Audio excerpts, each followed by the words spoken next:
ಗಜಾನನಂ ಭೂತಗಣಾದಿಸೇವಿತಂ ಕಪಿತ್ತ ಜಂಬೂಫಲಸಾರ ಭಕ್ಷಿತಂ ಉಮಾಸುತಂ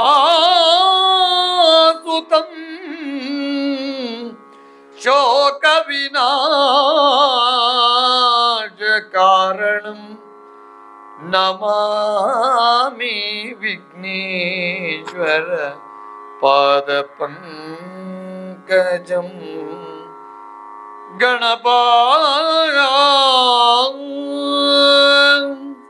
ಆಸ್ತಿಕ ಬಂಧುಗಳೇ, ರಾಮಾಯಣ ದರ್ಶನಂ ತೊರವೆಯ ಮಹಾಕಾವ್ಯ ತೊರವೆಯ ರಾಮಾಯಣ ಇದನ್ನಾಧರಿಸಿ ನಾವು ಸಾಗುವ ವಾಚನ ಪ್ರವಚನ ರಾಮಾಯಣ ದರ್ಶನ ಕಾರ್ಯಕ್ರಮ 92ನೇ ಸಂಚಿಕೆಯನ್ನು ಇವತ್ತು ಪ್ರವೇಶ ಮಾಡ್ತಾ ಇದ್ದೇವೆ. ನಾವು ರಾಮರಾವಣರ ಯುದ್ಧ ಅದು ಅದ್ಭುತವಾಗಿ ನಡೀತದೆ. ರಾಮ ಬಾಣಗಳು ಸಹಸ್ರ ಸಂಖ್ಯೆಯಲ್ಲಿ ರಾವಣನ ತಲೆ ತುಂಡಾಗುತ್ತಿದ್ದಂತೆ ಮತ್ತೆ ಚಿಗುರಿಕೊಳ್ಳುತ್ತವೆ. ಅಸಹಾಯಕತೆ ಕಾಣ್ತದೆ ರಾಮನಲ್ಲಿ. ಬಾಣದಲ್ಲಿ ಆವಾಹಿಸಲ್ಪಟ್ಟಂತಹ ದೇವತಾ ಶಕ್ತಿಗಳೇ ರಾಮನ ಕಿವಿಯಲ್ಲಿ ಹೇಳ್ತದೆ, ಇಲ್ಲ ರಾವಣನ ಆಯುಷ್ಯ ತೀರಿದ ಹಾಗೆ ಕಾಣುವುದಿಲ್ಲ ಅಂತ ಹೇಳ್ತಾರೆ. ಈ ಅಸಹಾಯಕ ಸ್ಥಿತಿಯಲ್ಲಿ ರಾಮ ಏನು ಮಾಡ್ತಾನೆ, ರಾಮನಿಗೆ ಹೇಗೆ ಪ್ರೇರಣೆ ಸಿಗ್ತದೆ ನೋಡೋಣ. ಐಸೆ ಮತ್ತೆ ನಿಂದು ರಘುಭೂಮಿಯ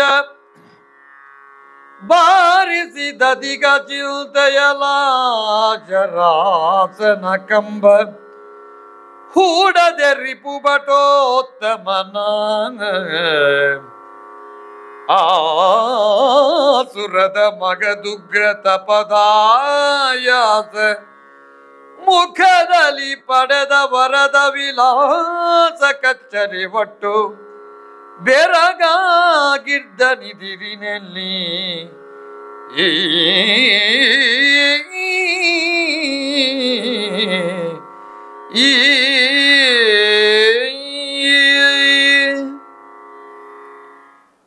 ರಘುರಾಮ ಅಧಿಕ ಚಿಂತಾಭಾರದಲ್ಲಿದ್ದನಂತೆ. ಕವಿ ಹೇಳ್ತಾನೆ, ಇನ್ನೇನು ಏನು ಮಾಡೋದು, ಕಿಂ ಕರ್ತವ್ಯ. ಒಂದು ಮೌಢ್ಯ ರಾಮನನ್ನು ಆವರಿಸಿದ್ದು ಕಾಣುತ್ತದೆ. ಪ್ರಚಂಡ ತಪಸ್ಸಿನಿಂದ ಕಷ್ಟಪಟ್ಟು ಪಡೆದಂತಹ ವರ ಏನುಂಟು ರಾವಣನದ್ದು, ಅದಕ್ಕೆ ರಾಮ ಬೆರಗಾಗಿ ಹೋದ. ಏನು ಮಾಡೋದು ಮುಂದೆ, ಅಸಹಾಯಕ ಸ್ಥಿತಿ. ಸೂರ್ಯೋದಯದಿಂದ 16 ಗಳಿಗೆಯವರೆಗೆ ನಿರಂತರವಾಗಿ ತಲೆ ಕಡಿಯುವ ಕೆಲಸ ಮಾಡ್ತಾ ಇದ್ದಾನೆ ರಾಮ. ಆದರೆ ತಲೆಗಳು ಹುಟ್ಟಿಕೊಳ್ತಾ ಇದೆ. ರಥದೊಳಗೆ ಬಿಲ್ಲನ್ನು ಇಟ್ಟನಂತೆ ಕಾಳಗಕ್ಕೆ ಮುಕ್ತಾಯ ಹಾಡಿದನಂತೆ ರಾಮ. ಬೇಡ, ಯುದ್ಧ ಮಾಡೋದು ಬೇಡ, ನಿಷ್ಪ್ರಯೋಜಕವಾದಂತಹ ಯುದ್ಧ, ಪ್ರತಿಫಲ ಇಲ್ಲದಿದ್ದರೆ ಯುದ್ಧ ಯಾಕೆ ಮಾಡಬೇಕು ನಾವು ಅಂತ ಹೇಳಿದನಂತೆ. ಅಧಿಕ ಚಿಂತಾಭಾರದಲ್ಲಿ ಬಾಣವನ್ನು ಹೂಡದೇ ಇದ್ದನಂತೆ. ಬಳಲಿಕೆಯಿಂದ ಧ್ವಜಸ್ತಂಭಕ್ಕೆ ಒರಗಿ ನಿಂತನಂತೆ ರಾಮ. ಹೇಳ್ತಾನೆ ಕವಿ ಇಲ್ಲಿ, ಒರಗಿ ಮಾತಲಿಯನ್ನು ಕರೆದು ಹೇಳಿದನಂತೆ, ರಾಮನಿಂದ ಬಾಣಗಳು ಹೊರಡುತ್ತಿರುವುದನ್ನು ಮಾತಲಿಗೆ ಕಾಣಲಿಲ್ಲ. ಯಾಕೆ ರಾಮ ಸುಮ್ಮನೆ ಕೂತಿದ್ದಾನೆ, ಪ್ರತಿಕ್ರಿಯಿಸ್ತಾ ಇಲ್ಲಲ್ಲ, ನಿಶ್ಚೇಷ್ಟಿತನಾಗಿದ್ದಾನೆ ಯಾಕೆ? ರಘುವರನೇ, ಶತ್ರುವನ್ನು ಕೊಲ್ಲುವಲ್ಲಿ ನಿನಗೆ ಯಾಕೆ ದಯೆ ಹುಟ್ಟಿತು ಅಂತ ಕೇಳ್ತಾನೆ ಮಾತಲಿ. ರಾಮಚಂದ್ರಮ, ದಯಾಮಯನಾಗಿದೆಯಲ್ಲ ನೀನು, ವಿರೋಧಿಯನ್ನು ಕೊಲ್ಲುವುದಕ್ಕೆ ಮುಂದಾಗ್ತಾ ಇಲ್ಲಲ್ಲ. ಕುದುರೆಗಳು ಕಾತುರವಾಗಿದೆ, ರಾವಣನ ಬಾಣಗಳು ಮುಂದುವರಿತೇ ಬರಿತಾ ಇದೆ, ಅವ ಬಿಲ್ಲು ಪ್ರಯೋಗ ಮಾಡ್ತಾ ಇದ್ದಾನೆ, ಬಾಣ ಪ್ರಯೋಗ ಮಾಡ್ತಾ ಇದ್ದಾನೆ, ನೀನಂತೂ ಸುಮ್ಮನೆ ಕೂತಿದ್ದೀವಿ, ಪ್ರತಿಕ್ರಿಯಿಸ್ತಾ ಇಲ್ಲ, ನಿಸ್ತೇಜನಾಗಿದ್ಯಾಕೆ ಅಂತ ಕೇಳ್ತಾನೆ. ಯಾವ ಕಾರಣಕ್ಕೂ ರಾವಣ ನಿನ್ನನ್ನು ಕೊಲ್ಲುವುದಕ್ಕೆ ಹೇಸುವುದಿಲ್ಲ, ನೀನು ಅನುಗ್ರಹ ಭಾವದಿಂದ ಬಿಟ್ಟು ಬಿಡ್ತಿ ಕೆಲವೊಮ್ಮೆ, ಆದರೆ ಅವ ಹೇಸುವುದಿಲ್ಲ ಅಂತ ಹೇಳ್ತಾನೆ. ಮಾತು ಸಾಕು ಮಾತಲಿ, ನಾವು ಯುದ್ಧದಿಂದ ಹೊರಗೆ ಹೋಗುವ. ತಲೆಗಳನ್ನು ಕತ್ತರಿಸಿ ಬಾಣಗಳಿಗೆ ಬೇಸತ್ತು ಹೋಗಿದೆ. ನೋಡಿ, ಮಾತು ಬಹಳ ಮುಖ್ಯವಾದ ಮಾತುಗಳು. ನನಗೆ ಬೇಸತ್ತಿದೆ ಅಂತ ರಾಮ ಹೇಳಲಿಲ್ಲ, ಬಾಣಗಳಿಗೆ ಬೇಸತ್ತಿದೆ ಅಂದರೆ ಅವುಗಳೇ ಕಿವಿಯಲ್ಲಿ ಹೇಳಿತ್ತು. ರಾವಣನ ಆಯುಷ್ಯ ಕುಂಠಿತವಾಗಲಿಲ್ಲ, ಬಾಣ ಪ್ರಯೋಗ ಮಾಡಿ ಪ್ರಯೋಜನ ಇಲ್ಲ ಅಂತ ದೇವತೆಗಳು ಹೇಳುತ್ತವೆ. ಅದರ ಧ್ವನಿಯಾಗಿ ರಾಮ ಹೇಳ್ತಾನೆ, ಬಾಣಗಳೇ ಬೇಸತ್ತಿವೆ ಅವನ ತಲೆ ತುಂಡು ಮಾಡಿ ಕತ್ತರಿಸಿ, ನಮಗೆ ಸೋಲು ಸಂಭವಿಸಿದೆ. ಮೃತ್ಯು ಈ ಲೋಕದಲ್ಲಿ ಎಲ್ಲ ವೀರನನ್ನು ಹೇಸಿ ಬಿಟ್ಟು ಹೋಯಿತು. ರಾವಣ ವೀರ, ಮೃತ್ಯುಗೆ ಹೇಸಿಗೆ ಆಗಿದೆ, ಅವನನ್ನು ಕೊಲ್ಲುವುದಕ್ಕೆ ಹೇಸಿಗೆ ಆಗಿದೆ ಅಂತ ಹೇಳ್ತಾನೆ. ಇನ್ನೊಂದು, ರಾವಣನಂತಹ ಒಬ್ಬ ಮಹಾದುಷ್ಟ ಕೆಟ್ಟ, ಅವನಿಗೆ ಯಾಕೆ ಈ ಮಂತ್ರಾಸ್ತ್ರಗಳು ಅವನನ್ನು ಕೊಂದವನಿಗೆ ಪುಣ್ಯಲೋಕಕ್ಕೆ ಹೋಗಬೇಕು, ಅವುಗಳಿಗೂ ಹೇಸಿಗೆ ಆಗಿದೆ. ಇಲ್ಲೆತ್ಲಾಗಿಮ ಇಲ್ಲಿ ಈ ನರಕ ಯಾತನೆಯಲ್ಲಿ ಮೃತ್ಯು ಭೂಮಿಯಲ್ಲಿ ಇರಲಿ ಅಂತ ಕಂಡಿದೆ ಅಂತ ಕಾಣ್ತದೆ. ಇನ್ನು ವಿಜಯದಾಸೆ ನಮಗೆ ಯಾಕೆ ಹೇಳ್ತಾನೆ, ಅದು ಬೇಕಾಗಿಲ್ಲ. ಸಾರಥಿಯ ಕೆಲಸದಲ್ಲಿ ನೀನು ಬಳದಿದ್ದಿ, ಶತ್ರು ವಿಜಯವನ್ನು ತಪ್ಪಿಸಲಿಕ್ಕೆ ನಮ್ಮಿಂದ ಆಗಲಿಲ್ಲ.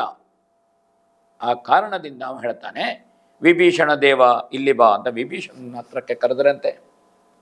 ತನ್ನ ದಯನೀಯ ಸ್ಥಿತಿಯಲ್ಲಿ ನಮಗೆ 2 ನಾಲಿಗೆ ಆಯಿತು, ರಾಮನಿಗೆ 1 ಮಾತು, ಏಕಶರ ಏಕವಾಕ್. ರಾಮೋ ದ್ವಿರ್ನಾಭಿಭಾಷತೆ, ರಾಮ 2 ಮಾತನಾಡುವುದಿಲ್ಲ, 2 ಆಡುವುದಿಲ್ಲ, ಒಂದೇ ಮಾತು. ಆದರೆ ನಮ್ಮ ನಾಲಿಗೆ 2 ಆಯಿತು ಅಂತ ಹೇಳ್ತಾನೆ. ಯಾಕೆ ಹೇಳ್ತಾನೆ?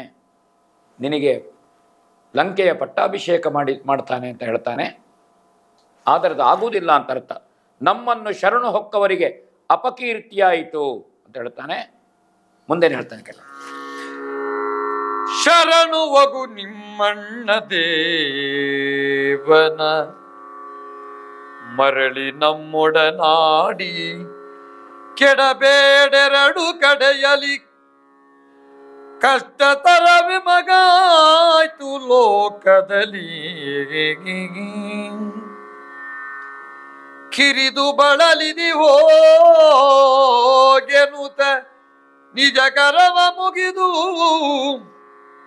ದಿನೇಂದ್ರ ತನು ಜನ ಕರೆದು ನುಡಿದನು ಮನದದು ಗುಡದ ಮಧುರ ವಚನದಲ್ಲಿ ಶರಣು ಹೋಗು ನಿಮ್ಮಣ್ಣ ದೇವನ ಮರಳಿ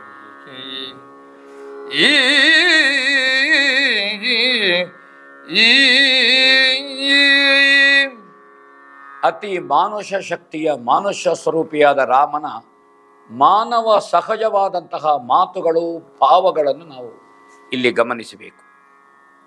ನಿಮ್ಮ ಅಣ್ಣನನ್ನು ಮೊರೆ ಹೋಗು ನೀನು, ಪುನಃ ನಮ್ಮ ಸಹವಾಸ ಮಾಡಿ ನೀನು ಕೆಡಬೇಡ, ಶರಣಾಗು ನೀನು ರಾವಣನಿಗೆ. ಅವ ಹಿರಿಯವ, ಜ್ಯೇಷ್ಠ ಭ್ರಾತೃ ಇದ್ದಾನೆ, ತಮ್ಮನನ್ನು ಕ್ಷಮಿಸಿಯಾನು. ಯಾಕೆ ಕ್ಷಮಿಸಿಯಾನು? ರಾಮ ಲಕ್ಷ್ಮಣನನ್ನು ಕ್ಷಮಿಸಿದ್ದಾನೆ, ಸೀತಾಪಹಾರಕ್ಕೆ ಕಾರಣನಾದಂತಹ ಲಕ್ಷ್ಮಣನನ್ನು. ಅದೇ ಭಾವ ರಾಮನಿಗಿತ್ತು. ಅಣ್ಣನಾದವ ತಮ್ಮನನ್ನು ಕ್ಷಮಿಸ್ತಾನೆ. ಯಾಕೆ? ರಾಮನಿಗೆ ಗುಣ ಅದು, ಅಣ್ಣತನ ತಮ್ಮನನ್ನು ಕ್ಷಮಿಸಬೇಕು. ವಾಲಿ ಕ್ಷಮಿಸಲಿಲ್ಲ, ಹಾಗೆ ವಾಲಿಗೆ ಶಿಕ್ಷೆ ಕೊಟ್ಟಿದ್ದಾನೆ. ನೀನು ರಾವಣನನ್ನು ಮೊರೆ ಹೋಗುವುದು ಒಳ್ಳೆಯದು ಅಂತ ಹೇಳ್ತಾನೆ. ಆ ಲೋಕದಲ್ಲಿ ನಮಗೆ ಬಹಳ ಕಷ್ಟವಾಯಿತು, ತುಂಬ ಆಯಾಸ ಪಟ್ಟಿದ್ದೆ ವಿಭೀಷಣ. ಅವನಿಗೆ ಕೈ ಮುಗಿದನಂತೆ. ತುಂಬ ನನಗಾಗಿ ಶ್ರಮ ಪಟ್ಟಿದ್ದಿ ನೀನು, ನಿನಗೆ ಏನು ಸಹಾಯ ಮಾಡಲಿಕ್ಕೆ ನನ್ನಿಂದ ಆಗಲಿಲ್ಲ.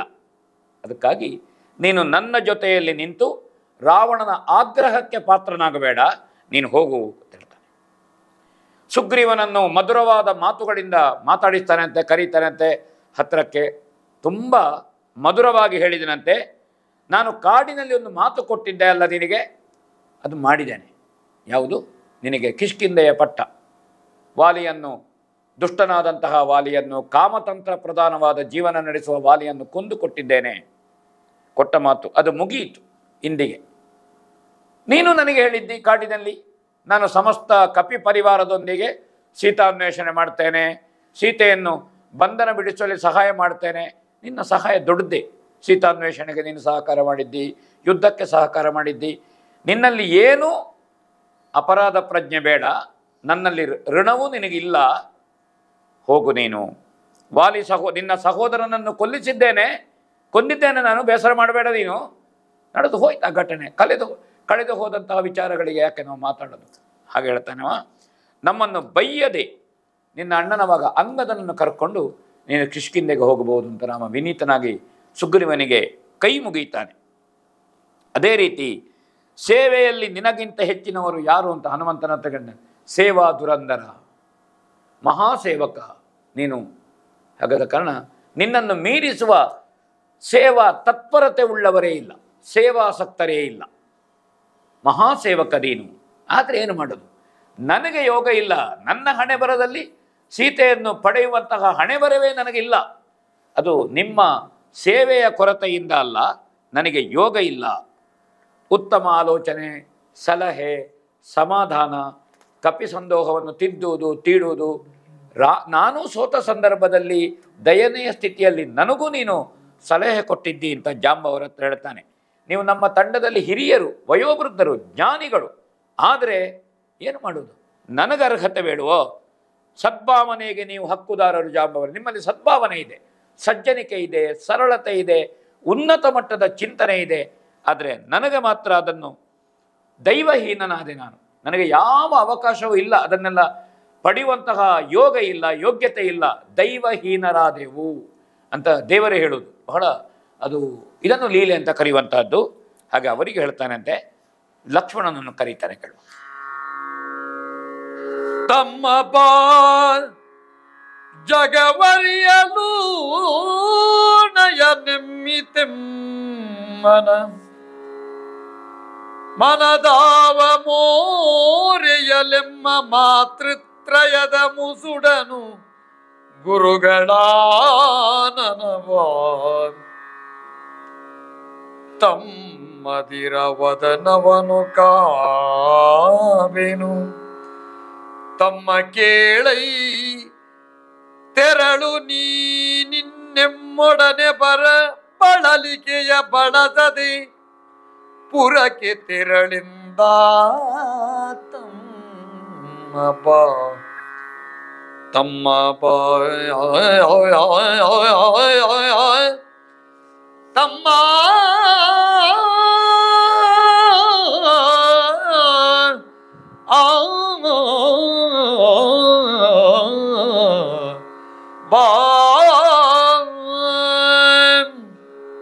ಲಕ್ಷ್ಮಣನನ್ನು ಸಮೀಪಕ್ಕೆ ಕರೀತಾನೆ. ತಮ್ಮ ಬಾ.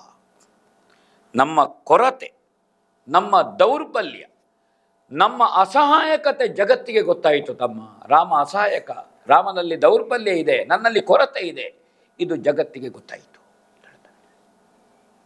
ಯಾವ ಮುಖ ಹೊತ್ತುಕೊಂಡು ನಾನು ಬರಬೇಕು ಹೇಳು?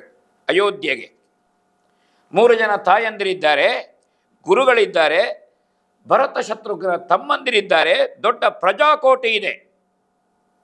ನಾನು ಏನು ಮುಖ ನೋಡಬೇಕು ಅವರಿಗೆ? ಏನು ಮುಖ ಹೇಳಬೇಕು? ಸೀತೆಯನ್ನು ಕಳ್ಕೊಂಡು ಬಂದಿದ್ದೇನೆ ಹೇಳಬೇಕಾ? ವನವಾಸದಲ್ಲಿ ರಾವಣನಿಂದ ಅಪಹರಿಸಲ್ಪಟ್ಟಿದ್ದಾನೆ ಅಂತ ಹೇಳಬೇಕಾ? ಅವನಿಗೆ ಏನು ಶಿಕ್ಷೆ ಕೊಡದೆ ಬಂದಿದ್ದೇನೆ ಹೇಳಬೇಕಾ? ನಾನು ಏನು ಹೇಳಬೇಕು? ಒಬ್ಬ ಸೂರ್ಯವಂಶೀಯನಾಗಿ ಅಯೋಧ್ಯೆಗೆ ನಾವು ಬರುವ ಮುಖ ತೋರಿಸುವ ಅರ್ಹತೆಯೇ ತನಗಿಲ್ಲ. ಆ ಕಾರಣ ನಮ್ಮ ಜತೆಯಲ್ಲಿದ್ದುಕೊಂಡು ನೀನು ಕಷ್ಟಪಡಬೇಡ. ಇಷ್ಟೊಟ್ಟಿಗೆ ನಿನಗೆ ತುಂಬ ಕಷ್ಟ ಕೊಟ್ಟೆ, ನಾನು ಕಷ್ಟಪಟ್ಟಿದ್ದೀನೇನು, ನೀನು ಅಯೋಧ್ಯೆಗೆ ಹೋಗು ಅಂತ ಹೇಳ್ತಾನೆ. ಸೀತೆಯನ್ನು ನೀಗಿಕೊಂಡಂತಹ ಕಳ್ಕೊಂಡಂತಹ ರಾಮ ಕಾಡಿನಲ್ಲಿ ಎಲ್ಲಿಯೋ ಹೋಗಿದ್ದಾನೆ ಅಂತ ಹೇಳು. ಎಲ್ಲಿಗೆ ಹೋಗಿದ್ದಾನೆ, ನಾನು ಎಲ್ಲಿದ್ದೇನೆ, ಹೇಗಿದ್ದೇನೆ ಅಂತ ಹೇಳಬೇಡ. ಸೀತೆಯನ್ನು ಕಳ್ಕೊಂಡಿದ್ದಾನೆ, ಎಲ್ಲಿ ಹೋಗಿದ್ದಾನೆ, ಕಾಡಿನಲ್ಲಿ ಎಲ್ಲಿಗೆ ಹೋಗಿದ್ದಾನೆ, ಮಾತನ್ನು ಹೇಳು ನೀನು. ನಿನ್ನ ಅಣ್ಣ ಭರತ ಇದ್ದಾನೆ, ತಮ್ಮ ಶತ್ರುಘ್ನ ಇದ್ದಾನೆ, ಅವನನ್ನು ಕೂಡಿಕೊಂಡಿರು, ಹೋಗು ನನ್ನ ಅಯ್ಯ. ಯಾಕಂದರೆ ದಶರಥನನ್ನು ಕಂಡಿದ್ದಾನೆ ರಾಮ ಲಕ್ಷ್ಮಣನಲ್ಲಿ. ಲಕ್ಷ್ಮಣನ ಸೇವೆ, ಲಕ್ಷ್ಮಣನ ತ್ಯಾಗ. ನನ್ನ ಅಯ್ಯ ನೀನು, ಹೋಗು. ತಮ್ಮ ಹೇಳ್ತಾನೆ, ನನ್ನ ಜೊತೆ ಮಾತನಾಡದೆ ಹೊರಡು. ನೀ ಮಾತಾಡಬೇಡ ನನ್ನ ಹತ್ರ, ಇದಕ್ಕೆ ಉತ್ತರಿಸಬೇಡ, ನಾನು ನಿರುತ್ತರನಾಗಿದ್ದೇನೆ. ಮಾತಲಿ ನಗುತ್ತಾ ಬಂದನಂತೆ ರಾಮ ತುಂಬ ಅಸಹಾಯಕನಾಗಿ, ರಾಮನ ಕರುಣಾರಸ ಕಾಣ್ತದೆ ಇಲ್ಲಿ. ಅಷ್ಟೇ ಮಾತಲ್ಲಿ ಬಂದ. ಇವರುಗಳೊಡನೆ ನೀನು ಮಾಯಾವಿಲಾಸದ ಮಾತನ್ನು ಯಾಕೆ ಆಡ್ತೀರಾ ಮಾಡ್ತಾನೆ. ಅವರಿಗೆ ನಿನ್ನ ಮಾಯೆ ಅರ್ಥ ಆಗೋದಿಲ್ಲ. ನನಗೊತ್ತಾಗ್ತದೆ, ನಾನು ದೇವಸಾರಥಿ. ನಿನ್ನ ಮಾಯೆ, ನಿನ್ನ ಈ ದುಃಖ, ನಿನ್ನ ಪಾಂಡಿತ್ಯ ನನ್ನಲ್ಲಿಲ್ಲ. ನೀನು ದೊಡ್ಡ ಪಂಡಿತ, ನಿನಗೆ ಬೇಕಾದಾಗ ನಾಟಕ ಮಾಡಲಿಕ್ಕೆ ಆಗ್ತದೆ. ಇಲ್ಲಿ ದುಃಖ ಮಾಡ್ತೀನಿ, ನೀನು ಅಸಹಾಯಕತೆಯನ್ನು ಹೇಳ್ತಿ.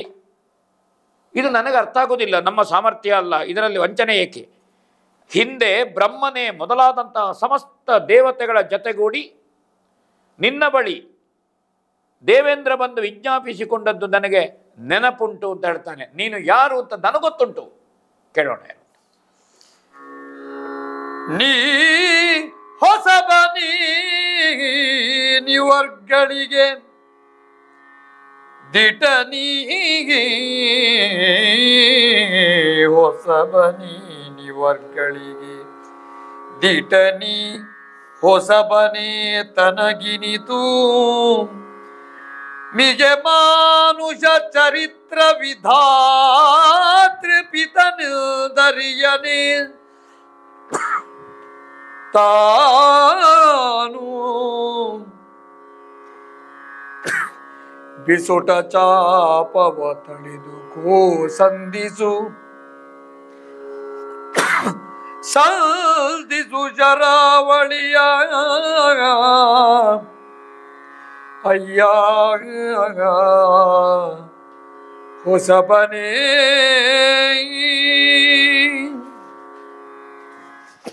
ಮಾತಲಿ ರಾಮ ವಿವೇಕವನ್ನು ನೆನಪಿಸ್ತಾನೆ. ದೇವತೆಗಳು, ಬ್ರಹ್ಮ, ಈಶ್ವರ ಇವರೆಲ್ಲ ವೈಕುಂಠದಲ್ಲಿ ಮರೆ ಹೊಕ್ಕದ್ದು. ರಾವಣನ ಬಾಧೆಯಿಂದ ತತ್ತರಿಸಿ ನೀನು ಅವತರಿಸಬೇಕು ಅಂತ ಹೇಳಿದ್ದು. ಇದನ್ನು ಮಾತಲ್ಲಿ ಹೇಳ್ತಾನೆ. ಇವರುಗಳಿಗೆ ನೀನು ಹೊಸಬ. ಕಪಿಗಳ, ಸುಗ್ರೀವನ, ಹನುಮಂತನ, ವಿಭೀಷಣನ, ಲಕ್ಷ್ಮಣ. ಆದರೆ ನನಗೊತ್ತುಂಟು ನೀನು ಯಾರು ಅಂತ. ಮಾನವನಾಗಿ ಅವತರಿಸಿದ ಬ್ರಹ್ಮನ ಜನಕ ನೀನು. ಬಿಸಾಡಿದ ಬಿಲ್ಲನ್ನು ತೆಕ್ಕೋ ಬಾಣ ಹೂಡು ನೀನು. ಯಾಕೆ ಬಿಲ್ಲು ಕೆಳಗೆ ಹಾಕಿದ್ದಿ? ಬಾಣ ಹೂಡು ನಮಗೊತ್ತುಂಟಲ್ಲ. ಮಾತ್ರವನ್ನು ಮಾತಾಡ್ತಾನೆ. ಮಾತನಿ ರಾಕ್ಷಸ ಬದುಕಿ ಉಳಿದ್ರೆ ನಾನು ಅಗ್ನಿ ಪ್ರವೇಶ ಮಾಡ್ತೇನೆ. ಇದು ಮಾತಲಿಯ ಮಾತು. ರಾಕ್ಷಸ ಬದುಕಿದ್ರೆ ಅಗ್ನಿ ಪ್ರವೇಶ ಮಾಡ್ತೇನೆ. ರಾಮ ಹೇಳಿದನಂತೆ ನಿನಗೆ ಭ್ರಾಂತು. ನಾನು ಬ್ರಹ್ಮನ ತಂದೆ ವಿಷ್ಣು ಆದರೆ, ನಾರಾಯಣನಾದರೆ ಇವ ಹೇಗೆ ಇಲ್ಲಿ ಉಳ್ಕೊಳ್ತಾನೆ? ನಿನ್ನ ಮಾತು ವಿವೇಕದ ಮಾತಲ್ಲ. ನಾನು ಮನುಷ್ಯ ಮಾತ್ರ ಅಲ್ಲ, ಸುಮ್ಮನೆ ನನ್ನನ್ನು ಅತಿಯಾಗಿ ನೀನು ಹೊಗಳಬೇಡ ಅಂತ ರಾಮ ರಥದಿಂದ ನೆಲಕ್ಕೆ ಕೆಳಗಿಳಿದನಂತೆ. ಖಿನ್ನ ಮನಸ್ಕನಾದರಂತೆ. ರಥವನ್ನೇ ಬಿಟ್ಟ. ನಿನ್ನ ರಥ ಬೇಡ ನನಗೆ. ನನಗೆ ಅರ್ಹತೆ ಇಲ್ಲ, ನನಗೆ ಯೋಗ್ಯತೆ ಇಲ್ಲ ರಥದಲ್ಲಿರಲಿಕ್ಕೆ. ಅದು ದಿವ್ಯ ರಥ. ನಾನು ಸಾಮಾನ್ಯ ಮನುಷ್ಯ ಅಂತ ಹೇಳ್ತಾನೆ. ಆ ಸಂದರ್ಭದಲ್ಲಿ ರಘುರಾಮ ನೀ ಹೆದರಬೇಡ. ರಾವಣನ ಮಾತು ಹೇಳ್ತಾನೆ. ನಿನ್ನಲ್ಲಿ ಬಿಲ್ಲು, ಬಾಣ, ಅಸ್ತ್ರ ಯಾವುದೂ ಇಲ್ಲ. ಅಂಥವರ ಮೇಲೆ ಹೊಡಿಬೇಕು ಅಂತ ನನಗೂ ಇಲ್ಲ. ನಿನ್ನ ಕಡೆಯವರ ಜತೆ ಜಗಳವನ್ನು ಅನುಸರಿಸು. ಮಾತ್ರ ಅಲ್ಲಂದೆ ಕಡೆಯವರ ಜತೆಯ ಮಾತನ್ನು ನೀನು ನೋಡು.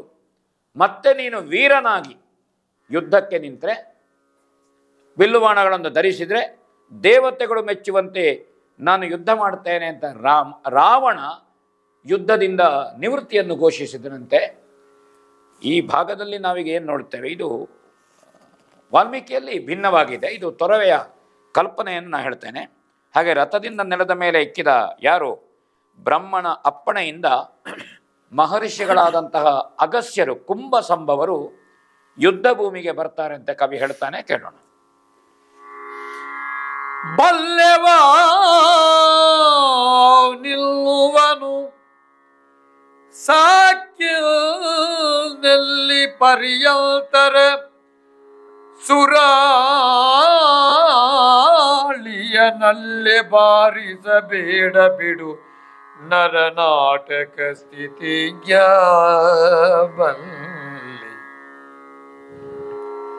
ಸಲ್ಲಲಿತ ಸಲಿಲದಲ್ಲಿ ಕೋಪದ ಪಲ್ಲವವ ತೊಳೆಯಾಗ ಮುಕ್ತದ ಬಲ್ಲವಿಕೆಗಿಲ್ದಾಚಮನ ವಿಧಿ ವಿವಿತನಾಗೆಂದ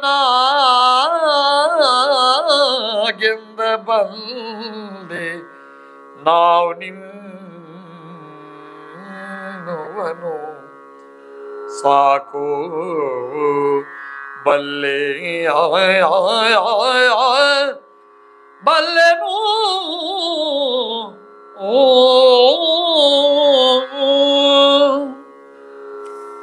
ಅಗಸ್ತ್ಯರು ಬಂದು ಹೇಳ್ತಾನೆ, ನಿನ್ನನ್ನು ಬಲ್ಲೆವು. ಈ ನಟನೆಯಲ್ಲಿಯವರೆಗೆ ನೀನು ಯಾರು ಅಂತ ನಮಗೊತ್ತುಂಟು. ನೀನು ನರನಾಟಕ ಸೂತ್ರಧಾರಿ. ನಟನೆ ಮಾಡಬೇಡ. ಈಗ ಎಷ್ಟು ಮಾಡ್ತೀನಿ ನಟನೆ? ದೇವತೆಗಳನ್ನು ನಡುಗುವಂತೆ ಮಾಡಬೇಡ. ದೇವತೆಗಳು ದಿಕ್ಕೆಟ್ಟು ಹೋಗಿದ್ದಾರೆ ನಿನ್ನ ಈ ಅಸಹಾಯಕದ ಈ ನಾಟಕದಿಂದ. ಈ ಕರುಣಾರಸದಿಂದ ಇವರನ್ನೆಲ್ಲ ಹೋಗುವಂತ ಕಳುಹಿಸುವುದು, ನೀನು ರಥದಿಂದ ಕೆಳಗಿಳಿಯುವುದು ಅವರಿಗೆ ಹೆದರಿಕೆ ಆಗಿದೆ. ಎಲ್ಲಿಯಾದರೂ ರಾಕ್ಷಸ ವಿಜೃಂಭಿಸ್ತಾನೋ, ಮತ್ತೆ ರಾಕ್ಷಸನ ಬಾಧೆಗೆ ಆಕ್ರಮಣಕ್ಕೆ ನಾವು ಒಳಗಾಗಬೇಕು ಅಂತ ಅವರಿಗೆ ಭೀತಿ ಹುಟ್ಟಿದೆ ಅಂತ ಹೇಳ್ತಾನೆ. ನರಲೀಲಾ ವಿನೋದವನ್ನು ನಿಲ್ಲಿಸು, ಪರಿಶುದ್ಧವಾದಂತಹ ನೀರಿನಿಂದ ಕೋಪವೆಂಬಂತಹ ಪಾದ ಪಲ್ಲವನ್ನು ತೊಳೆದುಕೋ, ಸಿಟ್ಟು ಮಾಡಬೇಡ, ಪಾದ ಪ್ರಕ್ಷಾಳನ ಮಾಡಿಕೊ. ನೀನು ಶಾಸ್ತ್ರೋಕ್ತವಾದ ತಿಳುವಳಿಕೆಯಿಂದ ನೀನು ಆಚಮನವನ್ನು ಮಾಡಿ ಸಿದ್ಧವಾಗು, ಶಾಸ್ತ್ರ ವಿವೇಕವನ್ನು ನೋಡು, ಅದನ್ನು ಮಾಡು ಅಂತ ಹೇಳ್ತಾನೆ. ಬ್ರಹ್ಮ ವಿಷ್ಣು ಮಹೇಶ್ವರ ಸ್ವರೂಪರಾದ ಆನಂದ ಸ್ವರೂಪಿಯನ್ನು ಸ್ಮರಿಸು. ನೀನು ಆನಂದ ಸ್ವರೂಪಿ, ಸತ್ಯಂ ಶಿವಂ ಸುಂದರಂ, ಭಗವಂತ ಆನಂದಮಯ. ಒಮ್ಮೆ ನೀನು ಆತ್ಮ ಪ್ರತ್ಯಯದಿಂದ ಅಂತರ್ಮುಖಿಯಾಗಿ ನೀನು ಯಾರು ಅಂತ ಒಮ್ಮೆ ನೆನಪಿಸಿಕೊ. ನೀನು ಆಗ ನಿನಗೆ ಗೊತ್ತಾಗ್ತದೆ ನೀನು ಯಾರು ಅಂತ. ಅಸಹಾಯಕತೆಯನ್ನು ತೋರಿಸಬೇಡ ಹೇಳ್ತಾನೆ. ತ್ರಿಗುಣಾತ್ಮಕನನ್ನು, ಸೃಷ್ಟಿ ಸ್ಥಿತಿ ಲಯದ ತ್ರಿಗುಣಾತ್ಮಕ ಯಾರಿದ್ದಾನೆ ಅವನು ಸರ್ವೋತ್ತಮನಾದಂತಹ ಶ್ರೀಹರಿ, ತದ್ವಿಷ್ಣು ಪರಮಂ ಪದಂ, ಅವನನ್ನು ಸ್ಮರಿಸು ನೀನು ಪರಿಶುದ್ಧ ಭಾವದಿಂದ. ಆ ಸಂದರ್ಭದಲ್ಲಿ ಸೂರ್ಯವಂಶದ ಒಡೆಯನ ಬಳಿಗೆ ಇಳಿದು ಬಂದು ಬ್ರಹ್ಮ ವಿಷ್ಣು ಮಹೇಶ್ವರರ ಮಂತ್ರದಿಂದ ಒಂದು ದಿವ್ಯಾಸ್ತ್ರವನ್ನು ಸೂರ್ಯದೇವನೇ ಬಂದು ಕೊಡ್ತಾನಂತೆ. ಇದನ್ನು ವಾಲ್ಮೀಕಿಗಳು ಬಹಳ ಸೊಗಸಾಗಿ ಹೇಳ್ತಾನೆ. ಆದಿತ್ಯ ಕವಚ ಅಥವಾ ಆದಿತ್ಯ ಹೃದಯ ಮಂತ್ರವನ್ನು ಅಗಸ್ತ್ಯರು ಉಪದೇಶ ಮಾಡ್ತಾರೆ ರಾಮನಿಗೆ. ತುಂಬ ಚೆನ್ನಾಗಿ ವಾಲ್ಮೀಕಿಗಳು ತಮ್ಮ ಶ್ರೀಮದ್ ರಾಮಾಯಣದಲ್ಲಿ ಅದನ್ನು ಆದಿತ್ಯ ಸೂರ್ಯ ಜಗತಃ ಆತ್ಮ, ಜಗತ್ತಿನ ಆತ್ಮ ಯಾರು ಅಂದರೆ ಸೂರ್ಯ, ತೇಜಸ್ಸು, ಅವನು ಜಗತ್ತಿನ ಆತ್ಮ. ಆ ಜಗತ್ತಿನ ಆತ್ಮದ ಪ್ರತಿರೂಪವಾದಂತಹ ಮಂತ್ರವನ್ನು ರಾಮನಿಗೆ ಉಪದೇಶ ಮಾಡುವಂತಹದ್ದು. ಅಗಸ್ತ್ಯರು ಕಾಡಿನಲ್ಲಿಯೂ ಹಾಗೆ ದಂಡಕಾರಣ ರಾಮ ಪಂಚವಟಿಗೆ ಬರುವಾಗ ದಿವ್ಯ ಬಾಣವನ್ನು, ಅಸ್ತ್ರಗಳನ್ನು, ಅಸ್ತ್ರ ಗ್ರಾಮಗಳನ್ನು ಉಪದೇಶ ಮಾಡುತ್ತಾನೆ ಅಗಸ್ತ್ಯರು. ಅಂತಹ ಸಾಮರ್ಥ್ಯವುಳ್ಳವರ ಅಗಸ್ತ್ಯರು ಇಲ್ಲಿ ಸೂರ್ಯನೇ ಬಂದು ಅಸ್ತ್ರವನ್ನೇ ಕೊಟ್ಟ ಅಂತ ಇಲ್ಲಿ ಹೇಳಿದ್ದಾರೆ. ಅಗಸ್ತ್ಯ ಮುನಿ ಆಕಾಶದ ಕಡೆಗೆ ತಿರುಗಿ ಹೋದ. ಅದೇ ಸಂದರ್ಭದಲ್ಲಿ ದೇವೇಂದ್ರ ಮಾತಲಿಯ ಜೊತೆಗೆ ಕಳುಹಿಸಿದಂತಹ ಶಾರ್ಜ್ಞ ಧನುಸ್ಸೇನುಂಟು ಅದನ್ನು ರಾಮನ ಕೈಗೆ ಕೊಡ್ತಾನಂತೆ. ವಾನರ ಸೈನ್ಯರೊಡನೆ ಹನುಮಂತ ಚಪ್ಪಾಳೆ ತಟ್ಟಿದನಂತೆ.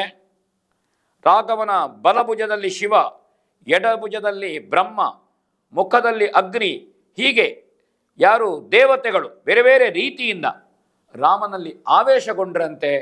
ರಾಮ ರಥ ಏರಿದನಂತೆ. ಸಾಮಾನ್ಯ ಮನುಷ್ಯನಿಗಿಂತ ದಿವ್ಯವಾಗಿ ಭವ್ಯವಾಗಿ ರಾಮ ಎಲ್ಲರಿಗೂ ಕಂಡುಕೊಂಡನಂತೆ. ನೋಡೋಣ. ಲವನ ಕೇಳಿ ಬಲದ ಭುಜದಲ್ಲಿ ಭವನು, ವಾಮದ ಭುಜದಲಂಬುಜ ಅಂಬುಜ ಭವನು, ಮುಖದಲ್ಲಿ ಶಿಖಿ ಕೃತಾತನು ಕೋಪದ ಉರುಬೆಯಲಿ, ಪವನನ ಉಚ್ಛ್ವಾಸದಲ್ಲಿ ಶೌರ್ಯೋತ್ಸವದಲಾದ್ಯಾಶಕ್ತಿ, ಮಿಕ್ಕಿನ ದಿವಿಜರಂಗೋಪಾಂಗದಲ್ಲಿ ನೆಲೆಸಿದರು ರಾಘವನ. ದಿವಿಜರಂಗೋಪಾಂಗದಲ್ಲಿ ನೆಲೆಸಿದರು ರಾಘವನ.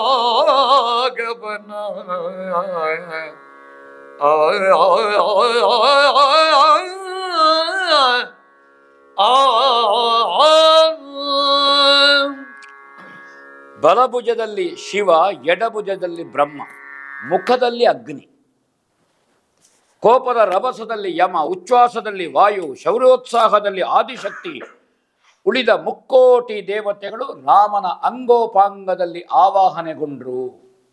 ಇಡೀ ದೇವ ಸಂಕುಲ ಮೂರು ಮೂರ್ತಿಗಳ ಸಹಿತ ಶಕ್ತಿ ಸ್ವರೂಪಿಣಿ ಸಮೇತನಾಗಿ ರಾಮ ಕಂಡುಕೊಂಡನಂತೆ.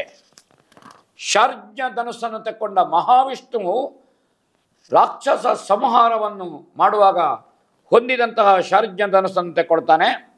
ಅದರ ಹಗ್ಗವನ್ನು ನೀವಿದನಂತೆ ರಾಮ, ಬಾಣವನ್ನು ಬೆರಳಿನಲ್ಲಿ ಹಿಡಿತಾನಂತೆ. ದಿವ್ಯಾಸ್ತ್ರವನ್ನು ಹೂಡುವ ಸಿದ್ಧತೆಯಲ್ಲಿ ರಾಮ ನಿಂತನಂತೆ. ಮಹಾಸ್ತ್ರದ ಅಲಗಿನಲ್ಲಿ ಪ್ರಳಯದುದ್ರ, ನಡುವಿನಲ್ಲಿ ಬ್ರಹ್ಮ, ಬಾಣದ ತುದಿಯಲ್ಲಿ ವಿಷ್ಣು, ಅದರ ತುದಿಯಲ್ಲಿ ರುದ್ರ ಇದ್ದಾನೆ, ನಡುವಿನಲ್ಲಿ ಬ್ರಹ್ಮ ಇದ್ದಾನೆ, ಬಾಣದ ಬುಡದಲ್ಲಿ ಮಹಾವಿಷ್ಣುವನ್ನು ಕಂಡಿತಂತೆ. ಆ ಸಂದರ್ಭದಲ್ಲಿ ಗರಿಯಲ್ಲಿ ಯಮ, ವಾಯು ನೆಲೆಸಿದ್ರಂತೆ. ಹಾಗಾಗಿ ಎಲ್ಲ ದೇವತೆಗಳು, ದೇವಾದಿ ದೇವನಾದಂತಹ ರಾಮ ಶರೀರದಲ್ಲಿ, ರಾಮಾವತಾರದಲ್ಲಿ ಕಾಣುತ್ತಾನೆ.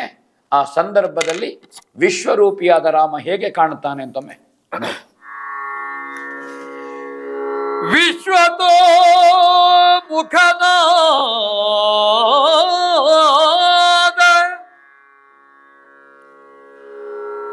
ಅಮಲವಿಯ ಸುವಿಶ್ವಲೋಚನ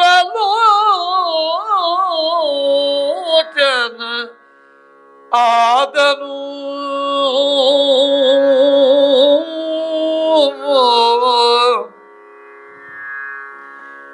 ವಿಶ್ವತೋ ಮುಖನಾದ ನಮನ ಸುವಿಶ್ವಲೋಚದ ಲೋಚನನಾದ ನಗ್ಗದ ವಿಶ್ವತೋ ಭುಜನಾದ ನೀಕ್ಷಿಸಿ ನೋಡ ಇದಿರಿನಲ್ಲಿ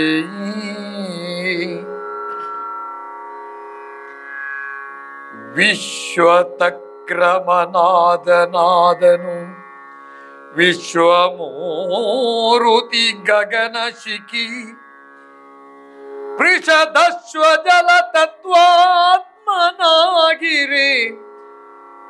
ಕಂಡನ ಸುರೇಂದ್ರ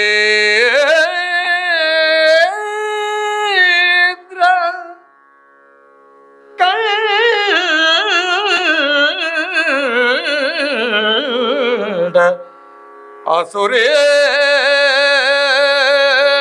ಅಸುರೇಂದ್ರ ವಿಶ್ವಮುಖನಾದ ನಮಲ ಸುವಿಶ್ವಲೋಚನನಾದ ಕಂಡನೋ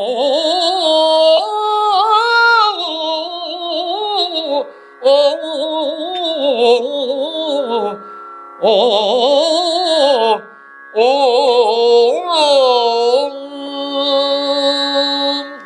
ನರಹರಿಯ ಭಕ್ತನಾದಂತಹ ತೊರವೆ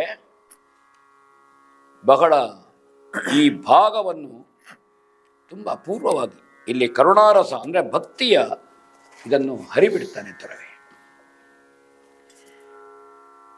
ಭಗವಂತನ ವಿಶ್ವರೂಪವನ್ನು ಬಹಳ ಸುಂದರವಾಗಿ ತೊರವೆ ಇಲ್ಲಿ ನಿರೂಪಿಸಿ ಎದುರುಗಡೆಯಿಂದ ನೋಡಲು ರಾಮನ ಎಲ್ಲ ಕಡೆಗಳಲ್ಲಿಯೂ ಮುಖ, ಕಣ್ಣು, ಭುಜ, ಪಾದಗಳುಳ್ಳವನಾಗಿ ವಿಶ್ವತೋಮುಖ, ವಿಶ್ವಲೋಚನ, ವಿಶ್ವತೋ ಭುಜ, ವಿಶ್ವತೋ ಪಾದನಾಗಿ ತೋರಿದ ಸಹಸ್ರ ಶೀರ್ಷ ಪುರುಷ, ಸಹಸ್ರಾಕ್ಷ, ಸಹಸ್ರಪಾದ. ನಾರಾಯಣ ಸೂಕ್ತದಲ್ಲಿ ತಕ್ಕೊಳ್ಳಿ, ಪುರುಷ ಸೂಕ್ತದಲ್ಲಿ ತಕ್ಕೊಳ್ಳಿ, ಸೂಕ್ತಗಳು ಹೇಳ್ತಾರೆ. ಸಹಸ್ರ ಶೀರ್ಷಂ ದೇವಂ ವಿಶ್ವಾಕ್ಷಂ ವಿಶ್ವಶಂಭುವಂ, ಎರಡು ಹಾಗೆ. ಸಹಸ್ರ ಶೀರ್ಷೋ ಪುರುಷ ಸಹಸ್ರಾಕ್ಷ ಪುರುಷ ಸೂಕ್ತದಲ್ಲಿ, ನಾರಾಯಣ ಸೂಕ್ತದಲ್ಲಿ ಸಹಸ್ರ ಶೀರ್ಷಂ ದೇವಂ ವಿಶ್ವಾಕ್ಷಂ ವಿಶ್ವಶಂಭುವಂ. ಆ ಪುರುಷೋತ್ತಮತ್ವವನ್ನು ಇಲ್ಲಿ ಬಹಳ ಸುಂದರವಾಗಿ ಇಲ್ಲಿ ಹೇಳುತ್ತಾರೆ. ವಿಶ್ವಮೂರ್ತಿಯಾಗಿ ಭೂಮಿ, ನೀರು, ಅಗ್ನಿ, ವಾಯು, ಆಕಾಶಗಳೆಂಬಂತಹ ಪಂಚ ಭೂತಾತ್ಮಕನಾಗಿ ರಾವಣನಿಗೆ ಕಂಡನ ಸುರೇಂದ್ರ, ಅವನಿಗೆ ಕಂಡದ್ದು, ಕಪಿಗಳಿಗಲ್ಲ, ರಾವಣನಿಗೆ ಕಂಡುಕೊಳ್ತಾನೆ. ಹಾಗಾದರೆ ರಾಮಾಂತರಂಗ ರಾವಣನ ಕುರಿತಾಗಿರುವಂತಹ ಕೃಪಾದೃಷ್ಟಿ ಏನು, ಇದು ಬಹಳ ಮುಖ್ಯವಾಗ್ತದೆ. ಕೋಟಿ ಬ್ರಹ್ಮರು, ಕೋಟಿ ಮಹೇಶ್ವರರು, ಕೋಟಿ ರುದ್ರರು, ಕೋಟಿ ಸೂರ್ಯರು, ಇಂದ್ರ, ಯಮ, ಅಗ್ನಿ, ವರುಣ, ವಾಯು, ಕುಬೇರ, ಚಂದ್ರ, ಸೂರ್ಯ ಎಲ್ಲ ಕೋಟಿ ಸಂಖ್ಯೆಯಲ್ಲಿ, ಅಸಂಖ್ಯ ಸಂಖ್ಯೆಯಲ್ಲಿ ಕಾಣ್ತಾ ಇದ್ದಾರೆ. ವೇದಶಾಸ್ತ್ರಗಳು ದೇವೋತ್ತಮನ ಸಂಪದ್ಯುಕ್ತವಾದಂತಹ ಶರೀರದಲ್ಲಿ ಕಂಡನಂತೆ. ಸೂರ್ಯ ಬೇರೆ ಅಲ್ಲ, ಚಂದ್ರ ಬೇರೆ ಅಲ್ಲ, ದಿಕ್ಪಾಲಕರು ಬೇರೆ ಅಲ್ಲ, ಬ್ರಹ್ಮ ಬೇರೆ ಅಲ್ಲ, ರುದ್ರ ಬೇರೆ ಅಲ್ಲ, ಎಲ್ಲರೂ ಕೋಟಿ ಸಂಖ್ಯೆಯಲ್ಲಿ ಕಾಣ್ತಾ ಇದ್ದಾರೆ ಇಲ್ಲಿ. ಆದರೆ ಕೋಟಿ ವಿಷ್ಣುಗಳು ಕಾಣಲಿಲ್ಲ, ಕೋಟಿ ನಾರಾಯಣರು ಕಾಣಲಿಲ್ಲ. ಯಾಕೆ? ರಾಮನೇ ನಾರಾಯಣ, ರಾಮನೇ ಶ್ರೀಮದ್ ವಿಷ್ಣು, ಅವನಲ್ಲಿ ಇವರೆಲ್ಲರೂ ಇದ್ದಾರೆ. ಏಕಂ ಸತ್ ವಿಪ್ರಾಹ ಬಹುಧಾವದಂತಿ. ಇದು ಅವನಿಗೆ ಕಂಡಿದಂತೆ, ಲೋಕಗಳು ಕಂಡಿದಂತೆ, ದೇಶಗಳು ಕಂಡಿದಂತೆ, ದೇವಗಣಗಳು ಕಂಡಿದಂತೆ, ಬೆಟ್ಟ ಮರ ಸಮುದ್ರ ದ್ವೀಪಗಳು ಏನು ಪ್ರಕೃತಿಯಲ್ಲಿದೆ ಅದು ಎಲ್ಲ ಈ ರಾಮನ ಆವೇಶದಲ್ಲಿ ಅವನಿಗೆ ಕಂಡಿತಂತೆ. ಅದು ವಿಶ್ವಾಕಾರನಾಗಿ ಜೀವರಾಶಿಗಳು ಪರಿಶುದ್ಧವಾದ ಉತ್ತಮೋತ್ತಮ ದೇವನ ಮಾಯೆಯ ಮಾನವ ರೂಪದ ದೇಹಗಳು ರಾವಣನ ಕಣ್ಣೆದುರಿಗೆ ಕಾಣ್ತದೆ. ಎಲ್ಲ ಕಾಣ್ತದೆ, ಜಗತ್ತು 14 ಲೋಕ ಕಾಣ್ತದೆ, ಪ್ರತಿಯೊಂದು ಕಾಣ್ತದೆ. ಜೀವಜಾಲಗಳು ಏಕಕೋಶದಿಂದ ಅನಂತ ಕೋಶದವರೆಗೆ, ಅಂಡಜ ಪಿಂಡಜ ಸ್ವೇದಜ ಉದ್ವಿಜಗಳೆಂಬಂತಹ ಜೀವರಾಶಿಗಳು ರಾವಣನಿಗೆ ರಾಮದೇಹದಲ್ಲಿ ಕಾಣ್ತದೆ. ಮುಂದೇನು ಕಾಣ್ತದೆ ನೋಡೋಣ. ಷಡುವಿಕಾರ ವಿಹೀನನನು ಸಲೆ ಷಡುವಿ ವರ್ಗ ನಿತಾಂತನನು ನಡುಗಡೆಗಳಿಲ್ಲದ ಜನನ ಮರಣಾದಿಗಳು ಸಂಧಿಸದ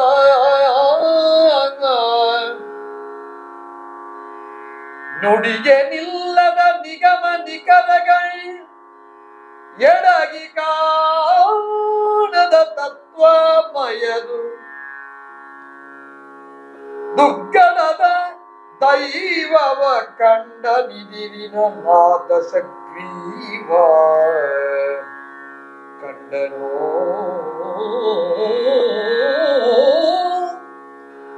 ದಶವದನ ಕೋದಂಡರ ಕಂಡನೋ ಓ 6 ಭಾವಗಳ ವಿಕಾರವಿಲ್ಲದ ಕಾಮ ಕ್ರೋಧ ಲೋಭ ಮೋಹ ಮದ ಮತ್ಸರಗಳೆಂಬ ಷಡ್ವೈರಿಗಳು ಅದಿಲ್ಲದ ಷಡ್ವಿಕಾರ ವಿಹೀನನನ್ನು ನೋಡಿದ. ಅದು ಇಲ್ಲವೇ ಇಲ್ಲಂತೆ ಅಲ್ಲಿ. ಮಾತಿಗೆ ಎಟುಕದ ಹೇಳ್ತಾನೆ. ಕಾಮಕ್ರೋಧಾರಿ ಅರಿಷಡ್ವರ್ಗಗಳಿಲ್ಲ, ಆದಿ ಮಧ್ಯ ಅಂತ್ಯಗಳಿಲ್ಲ. ಎಲ್ಲಿ ಆರಂಭ ಎಲ್ಲಿ ಕೊನೆ ಗೊತ್ತಿಲ್ಲ, ಅದು ಗೊತ್ತಿಲ್ಲದಿದೆ ಮಧ್ಯ ಎಲ್ಲಿ ಸಿಗ್ತದೆ. ಪೂರ್ಣಮಿದಂ ಪೂರ್ಣಾತ್ ಪೂರ್ಣಮುದಚ್ಯತೆ ಪೂರ್ಣಮೇವಾವಶಿಷ್ಯತೆ. ಹಾಗೆ ಆ ರೀತಿ ಕಾಣ್ತಾನಂತೆ. ಹುಟ್ಟು ಸಾವುಗಳು ಸಂಭವಿಸದ ಅಂತಹ ಭಗವಂತನನ್ನು ಕಂಡನಂತೆ. ಮಾತಿಗೆ ಎಟುಕದ, ವೇದಗಳು ಎಡವಿಯೂ ಕಾಣದ, ವೇದಗಳಿಗೂ ನಿಲುಕುವುದಿಲ್ಲ. ಮನುಷ್ಯನ ಮಾತಿಗೆ ಬಿಡಿ, ಅನಂತವೈವೇದ ಅವುಗಳಿಗೂ ಸಿಗುವುದಿಲ್ಲ. ತತ್ವಾತ್ಮಕನಾದ ಅತಿಶಯವಾದಂತಹ ಪರಮಾತ್ಮ ತತ್ವವನ್ನು ತನ್ನ ಎದುರಿನಲ್ಲಿ ರಾವಣ ಕಾಣ್ತಾನೆ ಅಂತ ತೊರವೆ ಹೇಳ್ತಾರೆ. ತನ್ನ ಮುಂದೆ ಕಂಡಿದ್ದಾನೆ. ಅನಂತಾತ್ಮಕನು ಅವನೊಂದು ಕಾಣ್ತಾನೆ. ಸುಖಮಯ ಶುದ್ಧ ಜ್ಞಾನ ಸ್ವರೂಪಿ, ವೇದಗಳ ತಲೆಯ ಮೇಲಿನ ಕಿರೀಟಗಳ ಕಾಂತಿಯಿಂದ ಹೊಡೆಯುವ ಪಾದವುಳ್ಳವ. ಋಷಿಗಳಲ್ಲ, ಜ್ಞಾನಿಗಳಲ್ಲ, ವೇದಗಳು ಅವುಗಳೇ ಈ ಭಗವಂತನ ಪಾದದ ಉಗುರನ್ನು ಹೊಳೆಯುವಂತೆ ಮಾಡುತ್ತದಂತೆ. ವೇದಗಳೇ ಅವನಿಗೆ ಅಂತಹ ವೇದರಾಶಿಯನ್ನು ತನ್ನ ಪಾದ ಮೂಲದಲ್ಲಿ ಇಟ್ಟುಕೊಂಡಂತಹ ಭಗವಂತನಂತೆ ಇವ ಅಂತಹ ಮಹಾಪ್ರಭುವನ್ನು ಮಹಾವಿಭುವನ್ನು ಕಂಡ ಅಂತ ತೊರವೆ ಹೇಳ್ತಾನೆ. ಶ್ರೇಷ್ಠಕ್ಕೆ ಶ್ರೇಷ್ಠ, ಅದಕ್ಕಿಂತ ಶ್ರೇಷ್ಠ ಇಲ್ಲ. ತನಗಿಂತ ಉತ್ಕೃಷ್ಟವಾದದ್ದು ಮತ್ತೊಂದಿಲ್ಲ. ಅತ್ಯದತ್ತಿಷ್ಟ ದಶಾಂಗುಲಂ. ಎಷ್ಟು ಎತ್ತರದಲ್ಲಿ ಭಗವಂತನಿದ್ದಾನೆ, ಎಷ್ಟೇ ಎತ್ತರಕ್ಕೆ ಹೋಗಿ, ಎಷ್ಟೇ ಔನ್ನತ್ಯಕ್ಕೆ ಹೋಗಿ, ಭೃಂಗದ ಶೃಂಗವನ್ನು ಏರಿ ಶಿಖರೋತ್ತುಂಗಕ್ಕೆ ಹೋಗಿ ಅಷ್ಟು ಮೇಲೆ ಹೋದರೂ ಮತ್ತು 10 ಅಂಗುಲ ಪರಮಾತ್ಮ ಎತ್ತರದಲ್ಲಿದ್ದಾನೆ. 10 ಅಂಗುಲ ಮೇಲೆ ಹೋದನಂತೆ ಮತ್ತು 10 ಅಂಗುಲ ಭಗವಂತ ಮತ್ತು ಮೇಲೆ ಇದ್ದಾನೆ. ಅಂದರೆ ಅತ್ಯಂತ ಎತ್ತರದ ಕೊನೆಯ ಬಿಂದುವಿನಿಂದ 10 ಅಂಗುಲ ಭಗವಂತ ಮೇಲಿದ್ದಾನೆ. ಅನಂತ ವೈವೇದ, ವೇದ ಪುರುಷನ ಸಾಮರ್ಥ್ಯ, ಅವನ ವಿಸ್ತಾರ, ಅವನ ಆಳ ಅಗಲ ಅನಂತವಾದದ್ದು. ಅತ್ಯದತ್ತಿಷ್ಟ ದಶಾಂಗುಲ ಅಲ್ಲಿವರೆಗೆ ಹೋದನಂತೆ. 1000 ಅಗ್ನಿ ಸೂರ್ಯ ಚಂದ್ರರ ಕಿರಣಗಳನ್ನು ಮೀರಿದ ತೇಜಸ್ಸು. ಅಂತಹ ತೇಜೋರಾಶಿ ತೇಜೋಮಯ ಅಂತವನು ರಘುರಾಜೇಂದ್ರ ಅಂತ ಮುಖದಲ್ಲಿ ಅಂತಹ ರಘು ರಾಜೇಂದ್ರ ಚಂದ್ರನನ್ನು ರಾಕ್ಷಸೇಂದ್ರ ನುಡಿದ. ನೋಡಿ ಕವಿ, ರಘು ರಾಜೇಂದ್ರ ಚಂದ್ರನನ್ನು, ಸೂರ್ಯನ ಕೋಟಿ ಸೂರ್ಯನ ತೇಜಸ್ಸುಂಟು, ಹಾಗೆ ಅಂತ ಚಂದ್ರಕಿರಣದ ಹಿತ ಉಂಟು. ಅವ ಭಗವಂತ. ನೋಡೋಣ. ನಿರುಪಮನ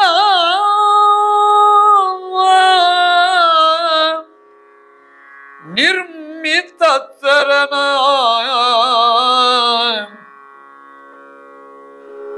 ನಿರ್ಮರಣನನು ನಿಶ್ಚಿಂತನನು ನಿರ್ಧರಿಸಬಾರದ ನಿಗಮ ತತ್ವ ರಹಸ್ಯ ಪಂಡಿತನ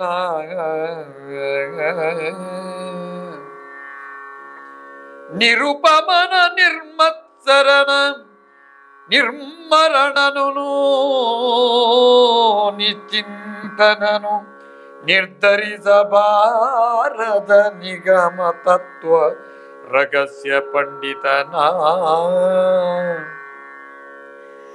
ನಿರತಿ ಜಯನ ನಿಜೋನ್ನತೋನ್ನತ ಭರಿತ ಬಹಳ ಬ್ರಹ್ಮಮಯನೀಶ್ವರ ಘನ ಸ್ವಾತಂತ್ರ್ಯ ದೈವವ ಕಂಡನ ಸುರೇಂದ್ರ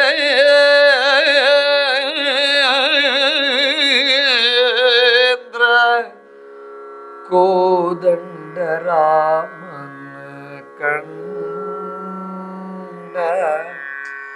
ಕಂಡನೋ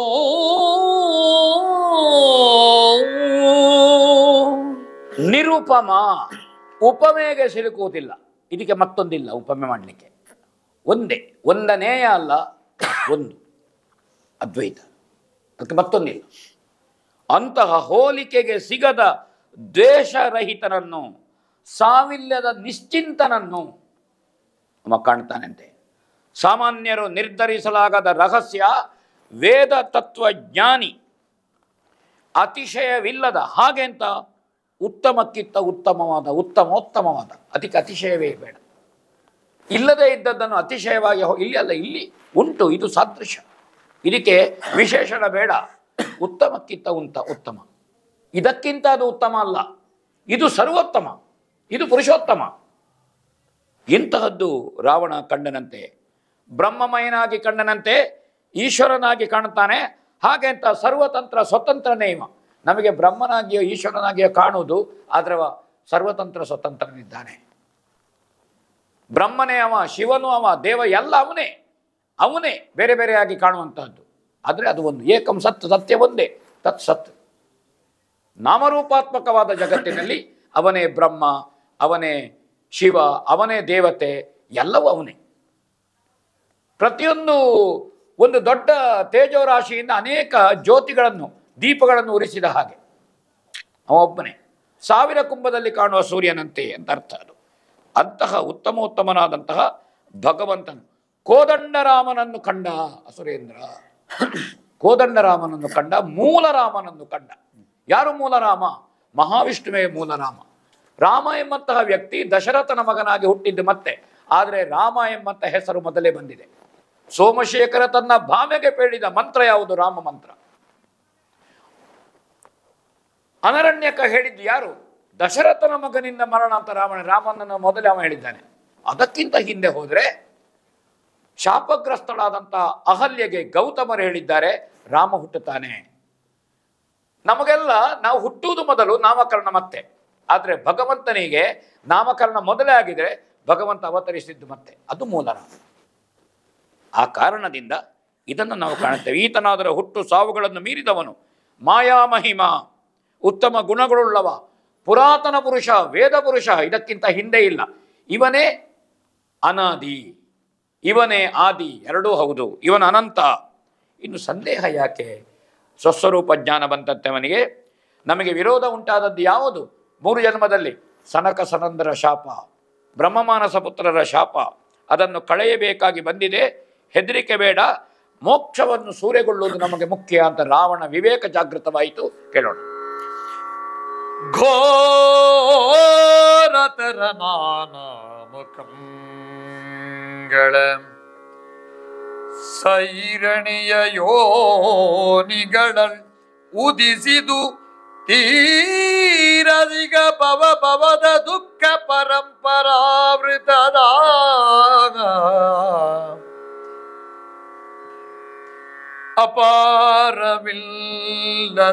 ಪಾರವಿಲ್ಲದ ಕಷ್ಟತರ ಸಂಸಾರ ಚರದಿಯ ದಾಟಿಸುವ ಘನತಾರಕ ಬ್ರಹ್ಮವನು ಮನದಲ್ಲಿ ನೆನೆದ ಅಸುರೇಂದ್ರ ನಿನಿಧನ ಸುರೇಂದ್ರ ತೀರದಿಗ ಭವದ ದುಃಖ ಪರಂಪರಾವ್ರತದ ಪಾರವಿಲ್ಲದ ಕಷ್ಟತರ ಸಂಸಾರ ಜರದಿಯ ದಾಟಿಸುವ ಘನ ತಾರಕ ಬ್ರಹ್ಮನನು ನೆನೆದ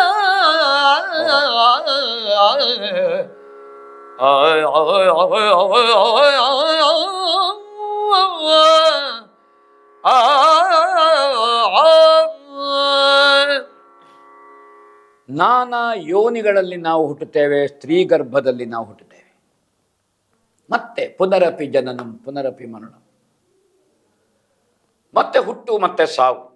ಇದು ಸಹಜವಾದದ್ದು. ನಾನಾ ರೂಪದ ಸ್ತ್ರೀ ಗರ್ಭದಿಂದ, ಬೇರೆ ಬೇರೆ ತಾಯಂದಿರ ಗರ್ಭದಿಂದ ಬರ್ತೇವೆ ನಾವು. ಯಾವ ತಾಯಿಯ ಗರ್ಭದಿಂದ ಒಮ್ಮೆ ಬರ್ತೇವೆ, ಸಾಯ್ತೇವೆ, ಮತ್ತೊಮ್ಮೆ ಅದೇ ತಾಯಿಯ ಗರ್ಭದಿಂದ ಬರುವುದಿಲ್ಲಲ್ಲ, ನಮ್ಗೆ ಗೊತ್ತಿಲ್ಲ. ಹಾಗಾದ್ರೆ ನಾವು ಹುಟ್ಟಿ ತೀರದ ಜನ್ಮಗಳು, ಅದು ಮುಗೀತು ಅಂತ ಆಗಲಿಕ್ಕಿಲ್ಲ. ಹುಟ್ಟು ಸಾವು ಮತ್ತೆ ಮತ್ತೆ ಪುನರ್ಜನ್ಮದಲ್ಲಿ ನಂಬಿಕೆ ಉಳ್ಳಂತಹ ಪರಂಪರೆಯವರು ನಾವು. ಆದರೆ ದುಃಖ ಪರಂಪರೆಯಿಂದ ಕೂಡಿದ ದಡವೇ ಕಾಣದ ಕಷ್ಟಕರವಾದಂತಹ ಸಂಸಾರ ಸಾಗರ. ಅಂದರೆ ದುಃಖ ಇದೆ, ಸುಖವೂ ಇದೆ, ದುಃಖವೂ ಇದೆ. ಸಂಸಾರ ಸಾಗರ ಅಂದರೆ ಯಾವುದು? ಒಂದು ಕಡೆಯಲ್ಲಿ ಸುಖ, ಇನ್ನೊಂದು ಕಡೆಯಲ್ಲಿ ದುಃಖ. ದುಃಖ ದಡದ ಕಡೆಗೆ ನಾವು ಸಂಸಾರ ಸಾಗರದಲ್ಲಿ ದಾಟ್ತೇವೆ. ಆದರೆ ಅದನ್ನು ದಾಟಿಸುವ ಮೋಕ್ಷಪ್ರದಾಯಕ ಯಾರು? ಅವ ಭಗವಂತ, ಪರಮಾತ್ಮ ಸ್ವರೂಪ. ಮನಸ್ಸಿನಲ್ಲಿ ರಾವಣನಿಗಾಯಿತು. ಇನ್ನು ಯಾಕೆ ನಾವು ಈ ಸಂಸಾರದ ದುಃಖದ ಸಾಗರದಲ್ಲಿ ನಾವು ಇನ್ನು ತೇಲಿಸೋ ಇಲ್ಲ ಮುಳುಗಿಸೋ? ಯಾಕೆ? ಅದು ಬೇಕಾಗಿಲ್ಲ. ಹಾಗಣ ಸುಖಕರವಾದಂತಹ ದಡ ಎಲ್ಲಿರುವುದು ನಮಗೆ? ಅದು ಪರಮಾತ್ಮನ ಸನ್ನಿಧಾನದಲ್ಲಿ. ಅದನ್ನು ಮೋಕ್ಷವೋ, ಸಾಯುಜ್ಯವೋ, ಸಾಲೋಕ್ಯವೋ, ಸಾರೂಪ್ಯವೋ, ಸಾಮೀಪ್ಯವೋ, ನಮ್ಮ ಪ್ರಾಪ್ತಿ ಯಾವುದೋ ಅದು ಭಗವಂತ ನಿರ್ಣಯ ಮಾಡೋದು, ನಾವು ನಿರ್ಣಯ ಮಾಡೋದಲ್ಲ. ನಮಗೆ ಇಂಥದ್ದು ಬೇಕು ಅಂತ. ನಾವು ದೇವರ ಸೇವೆ ಮಾಡಬಹುದು, ಸತ್ಕಾರ್ಯ ಮಾಡಬಹುದು, ಎಲ್ಲ ಮಾಡಬಹುದು. ಆದರೆ ನಮ್ಮ ನಮ್ಮ ಯೋಗ್ಯತೆಗೆ, ಅರ್ಹತೆಗೆ ತಕ್ಕಂತೆ ಅದನ್ನು ಪ್ರಾಪ್ತಿಸುವವನು ಭಗವಂತ. ಅರ್ಹತೆಯನ್ನು ನಾವು ಪಡಿಬೇಕಾದ್ದು ಮುಖ್ಯ ಬದುಕಿನಲ್ಲಿ. ಕೊಡುವವನು ಅವನಲ್ವೇ, ದಡ ಸೇರಿಸುವವನವ ಅವನು. ಆ ಕಾರಣದಿಂದ ತಾನೆಲ್ಲಿ, ಎಲ್ಲಿಯ ರಾವಣ, ಎಲ್ಲಿಯ ಸೀತೆ, ಬ್ರಹ್ಮಪುತ್ರ ಸನಕಾದಿಗಳ ಶಾಪದ ಫಲ ಇದು. ಸುಮ್ಮನೆ ರಾವಣ, ಸೀತಾಪಾರ, ರಾಮ ಇದೆಲ್ಲ ಸುಮ್ಮನೆ, ಇದಕ್ಕೆ ಅರ್ಥವೇ ಇಲ್ಲ. ಹಾಗಣ ನರಸಿಂಹನೇ ಅವತಾರಿಯಾಗಿ ಮಾನವ ಚರಿತ್ರೆಯನ್ನು ರೂಪಿಸ್ತಾ ಬಂದಿದ್ದಾನೆ. ಇಲ್ಲಿ ಮಾಯಾ ಮಾನವ ಚರಿತ್ರೆಯನ್ನು ರೂಪಿಸ್ತಾ ಇದ್ದಾನೆ. ಯಾರು? ಮಾಯೆಯನ್ನು ಮೀರಿದ ಭಗವಂತ ಶ್ರೀಮನ್ನಾರಾಯಣ. ಅವನನ್ನು ನಾವು ಶರಣಾಗುವುದು ಒಳ್ಳೆಯದು ಅಂತ ಧನುಸ್ಸಿನ ನಾರೀ ಬಂಧನವನ್ನು ಮಾಡಿ ಅದನ್ನೊಮ್ಮೆ ಜೇಂಕರಿಸಿ ಕರುಣಾನಿಧೆ ಶರಣು ಶರಣು ಅಂತ ಆ ವಿಶ್ವವಿರಾಟ ಸ್ವರೂಪನ ಪಾದಕಮಲಗಳಿಗೆ ರಾವಣ ನಮಸ್ಕರಿಸಿದನಂತೆ. ನೋಡೋಣ. ನೋಡಿದನು ರಾವಣನು ಜಿದವ ಕೂಡಿಕೊಂಡು ನಯೋಕ್ತಿಯಲ್ಲಿ ಮಾತಾಡಿದನು ಕೇಳಿಲೆ ದಶಾನನ ಮೂರು ಲೋಕದಲ್ಲಿ ರೂಢಿಸಿದ ಪಟ ನೀನು ಕಾಮುಕರಾಡಿಕೆಯ ಬಿಡು ನಿನ್ನ ತಮ್ಮನ ಕೂಡಿ ಬದುಕ ಭಯಪ್ರದವು ನಿನಗ್ಯಾದ ನಾರಾಮ ದಶಾನನ. ತಕ್ಷಣ ರಾಮ ವಿವೇಕ ಹೇಳ್ತದೆ, ರಾವಣನ ಯೋಗ್ಯತೆ ಅಲ್ಲದ ನಡವಳಿಕೆಯನ್ನು ರಾಮ ನೋಡಿದನಂತೆ. ಇದು ರಾವಣನಿಗೆ ಯೋಗ್ಯತೆ ಉಳ್ಳ ನಡೆ ಅಲ್ಲ, ಇದು ಹರಿದಾಸ ಪರಂಪರೆ, ಇದು ಶರಣಾಗುವಂತಹದ್ದು. ರಾಮ ವಿವೇಕ ಹೇಳುತ್ತದೆ ನಯವಾದ ಮಾತುಗಳಿಂದ. ಒಂದು ವೇಳೆ ರಾವಣ ಹಾಗೆ ಬದುಕುವುದಿದ್ರೆ ಬದುಕಲಿಕ್ಕೆ ಅವಕಾಶ ಇರಬಹುದು. ಮೂರು ಲೋಕಗಳಲ್ಲಿ ಹೆಸರುವಾಸಿಯಾದ ವೀರ ನೀನು, ತ್ರಿದಶ ದಲ್ಲಣ, ಚತುರ್ದಶ ಭುವನ ದಲ್ಲಣ ನೀನು. ಇಂತಹ ನೀನು ಕಾಮುಕರ ನಡೆಯನ್ನು ಬಿಡು. ನೀನು ಸ್ತ್ರೀ ಲಂಪಟತನ, ಕಾಮತಂತ್ರ ಪ್ರಧಾನವಾದಂತಹ ನಿನ್ನ ಬದುಕು ಏನುಂಟು ಅದನ್ನು ಬಿಡಬೇಕು. ನೀನು ತಮ್ಮನನ್ನು ಕೂಡಿಕೊಂಡು ಬಾಳು. ತಮ್ಮನನ್ನು ಹೊರಗೆ ಹಾಕೋದಲ್ಲ, ರಕ್ತ ಸಂಬಂಧಿಯನ್ನು ಹೊರಗೆ ಹಾಕೋದಲ್ಲ. ನಿನಗೆ ಅಭಯವನ್ನು ಕೊಡ್ತೇನೆ ಅಂತ ಹೇಳಿದ್ರಂತೆ. ಹಾಗಾದರೆ ಅಭಯವನ್ನು ಕೊಡ್ತೇನೆ. ಆದರೆ ಒಂದು ನೆನಪಿಸ್ಕೊ, ಕೊಡ್ತೇನೆ ನಾನು. ಅದು ಯಾಕೆ ಕೊಡ್ತೇನೆ? ಹಿಂದಿನ ಘಟನೆ, ನಿನ್ನ ಬೆಳ್ಗೊಡೆಯನ್ನು ಕತ್ತರಿಸಿದ್ದೇನೆ. ಲಂಕಾ ಪ್ರವೇಶ ಮಾಡ್ತಾನೆ ರಾಮ. ಶುಕಸಾರಣರ ವರದಿಯಿಂದ ರಾಮಸೇನೆಯ ವೀಕ್ಷಣೆಗೆ ಬರ್ತಾನೆ ಪುಷ್ಪಕವನ್ನು ಏರಿ. ಆ ಸಂದರ್ಭದಲ್ಲಿ ಬೆಳ್ಗೊಡೆಯಿಂದ ವಿಜೃಂಭಿಸುತ್ತಿರುವಂಥ ರಾವಣನ ಕೊಡೆಯನ್ನು ಕತ್ತರಿಸ್ತಾನೆ. ನಿನ್ನನ್ನು ಅವಮಾನಿಸಿದ್ದೆ ನಾನು. ನಿನ್ನ ಮೈ ಮೇಲೆ ಬಟ್ಟೆಯೆಲ್ಲ ಕಳಚಿ ಹೋಗಿತ್ತು ಯುದ್ಧದಲ್ಲಿ, ನನ್ನ ಎದುರು ಯುದ್ಧ ಮಾಡುವಾಗ. ನಿನ್ನ ಬರಿ ಮೈಯನ್ನು ಯಾರೂ ನೋಡಬಾರದು ಅಂತ ಮಂಡೋದರಿಯ ಅಂತಃಪುರಕ್ಕೆ ನಿನ್ನನ್ನು ನಾನು ಹಾರಿಸಿದ್ದೇನೆ. ನಾಚಿಕೆ ಗೆಡಿಸಿದಾಗ ಇನ್ನೊಂದು, ನೀನು ಲಂಕೆಗೆ ಹೋಗಿ ಬೀಳುವಾಗೆ ನಿನ್ನನ್ನು ಬಾಣದಲ್ಲಿ ಹೊಡೆದಿದ್ದೇನೆ. 3 ಸಲ ನಿನ್ನ ಮರ್ಯಾದೆ ಉಳಿಸಿದ್ದೇನೆ, ಮಾನ ಉಳಿಸಿದ್ದೇನೆ. ಜಗತ್ತು ಮೆಚ್ಚುವಂತೆ ನಿನ್ನನ್ನು ದಾಕ್ಷಿಣ್ಯದಿಂದ ನಿನ್ನನ್ನು ರಕ್ಷಿಸಿದ್ದೇನೆ. ನಾನು ಕೊಲ್ಲಬಹುದಿತ್ತಾಗ, ನಿನ್ನನ್ನು ಕೊಲ್ಲದೆ ಬಿಟ್ಟಿದ್ದೇನೆ ಅಂತ ರಾಮ ನೆನಪಿಸ್ತಾನೆ. ನಿನ್ನ ಬಲವಾದ ಹಠ ಬಿಡು, ಯಮನ ಕರೆಗೆ ಒಳಗಾಗಬೇಡ. ನೀನು ಸಾವಿನ ದಾರಿಯಲ್ಲಿ ನೀನು ಕ್ರಮಿಸುತ್ತಾ ಇದ್ದಿ. ನಮ್ಮನ್ನು ಮೊರೆ ಹೋಗು. ಶರಣಾಗುವುದು ತಪ್ಪಲ್ಲ, ಶರಣು ಹೋಗು. ಸಾಕೇತದ ಪುರ ಏನುಂಟು ಅದು ಅರಸುತನವನ್ನು ಉತ್ತರ ಕುರುಭೂಮಿಯವರೆಗೆ ಬಿಟ್ಟು, ಕುರುಭೂಮಿ ಅಂತ ಪ್ರಯೋಗ ಮಾಡಿದ್ದಾನೆ. ಯಾಕಂದರೆ ಚಂದ್ರವಂಶದ ಆಗಿ ಹೋದ ಅನೇಕ ಅರಸರು ರಾಮನಿಗಿಂತ ಹಿಂದಿನವರು ಇದ್ದಾರೆ, ರಾಮನಿಗಿಂತ ಮುಂದಿನವರು ಇದ್ದಾರೆ. ಬಿಟ್ಟು ಉಳಿದ ಲಂಕಾ ರಾಜ್ಯದ ಅರಸುತನ ನಿನಗೆ.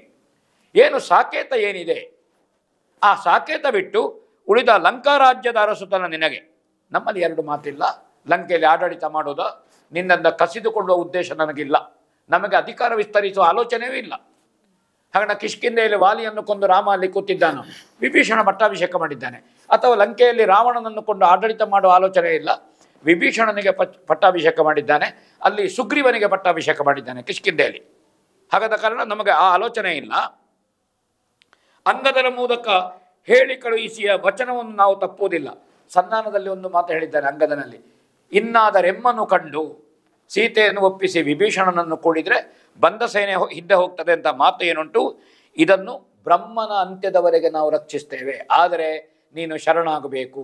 ಕೇಳೋಣ. ಶರಣು ಹೋಗುವವನಲ್ಲ, ಮುಂದಣ ಸಿರಿಯ ಬಯಸುವನಲ್ಲ, ಸೀತೆಯ ತಿರುಗಿ ಬಿಡುವವನಲ್ಲ, ಮತಿ ಬೇರಿಲ್ಲ ಮಾನಸದ. ಕರುಣ ನಿನಗಿನ್ನೇಕೆ ನಿನ್ನಯ ಪರಿಯ ಬಲ್ಲೆನು ಬಿಡು ಮಹಾಸ್ತ್ರವ, ಮರಣ ಕೊರಳಿನೊಳಾದಡೀಶ್ವರನ ಬದಕನಲ್ಲೆಂದ.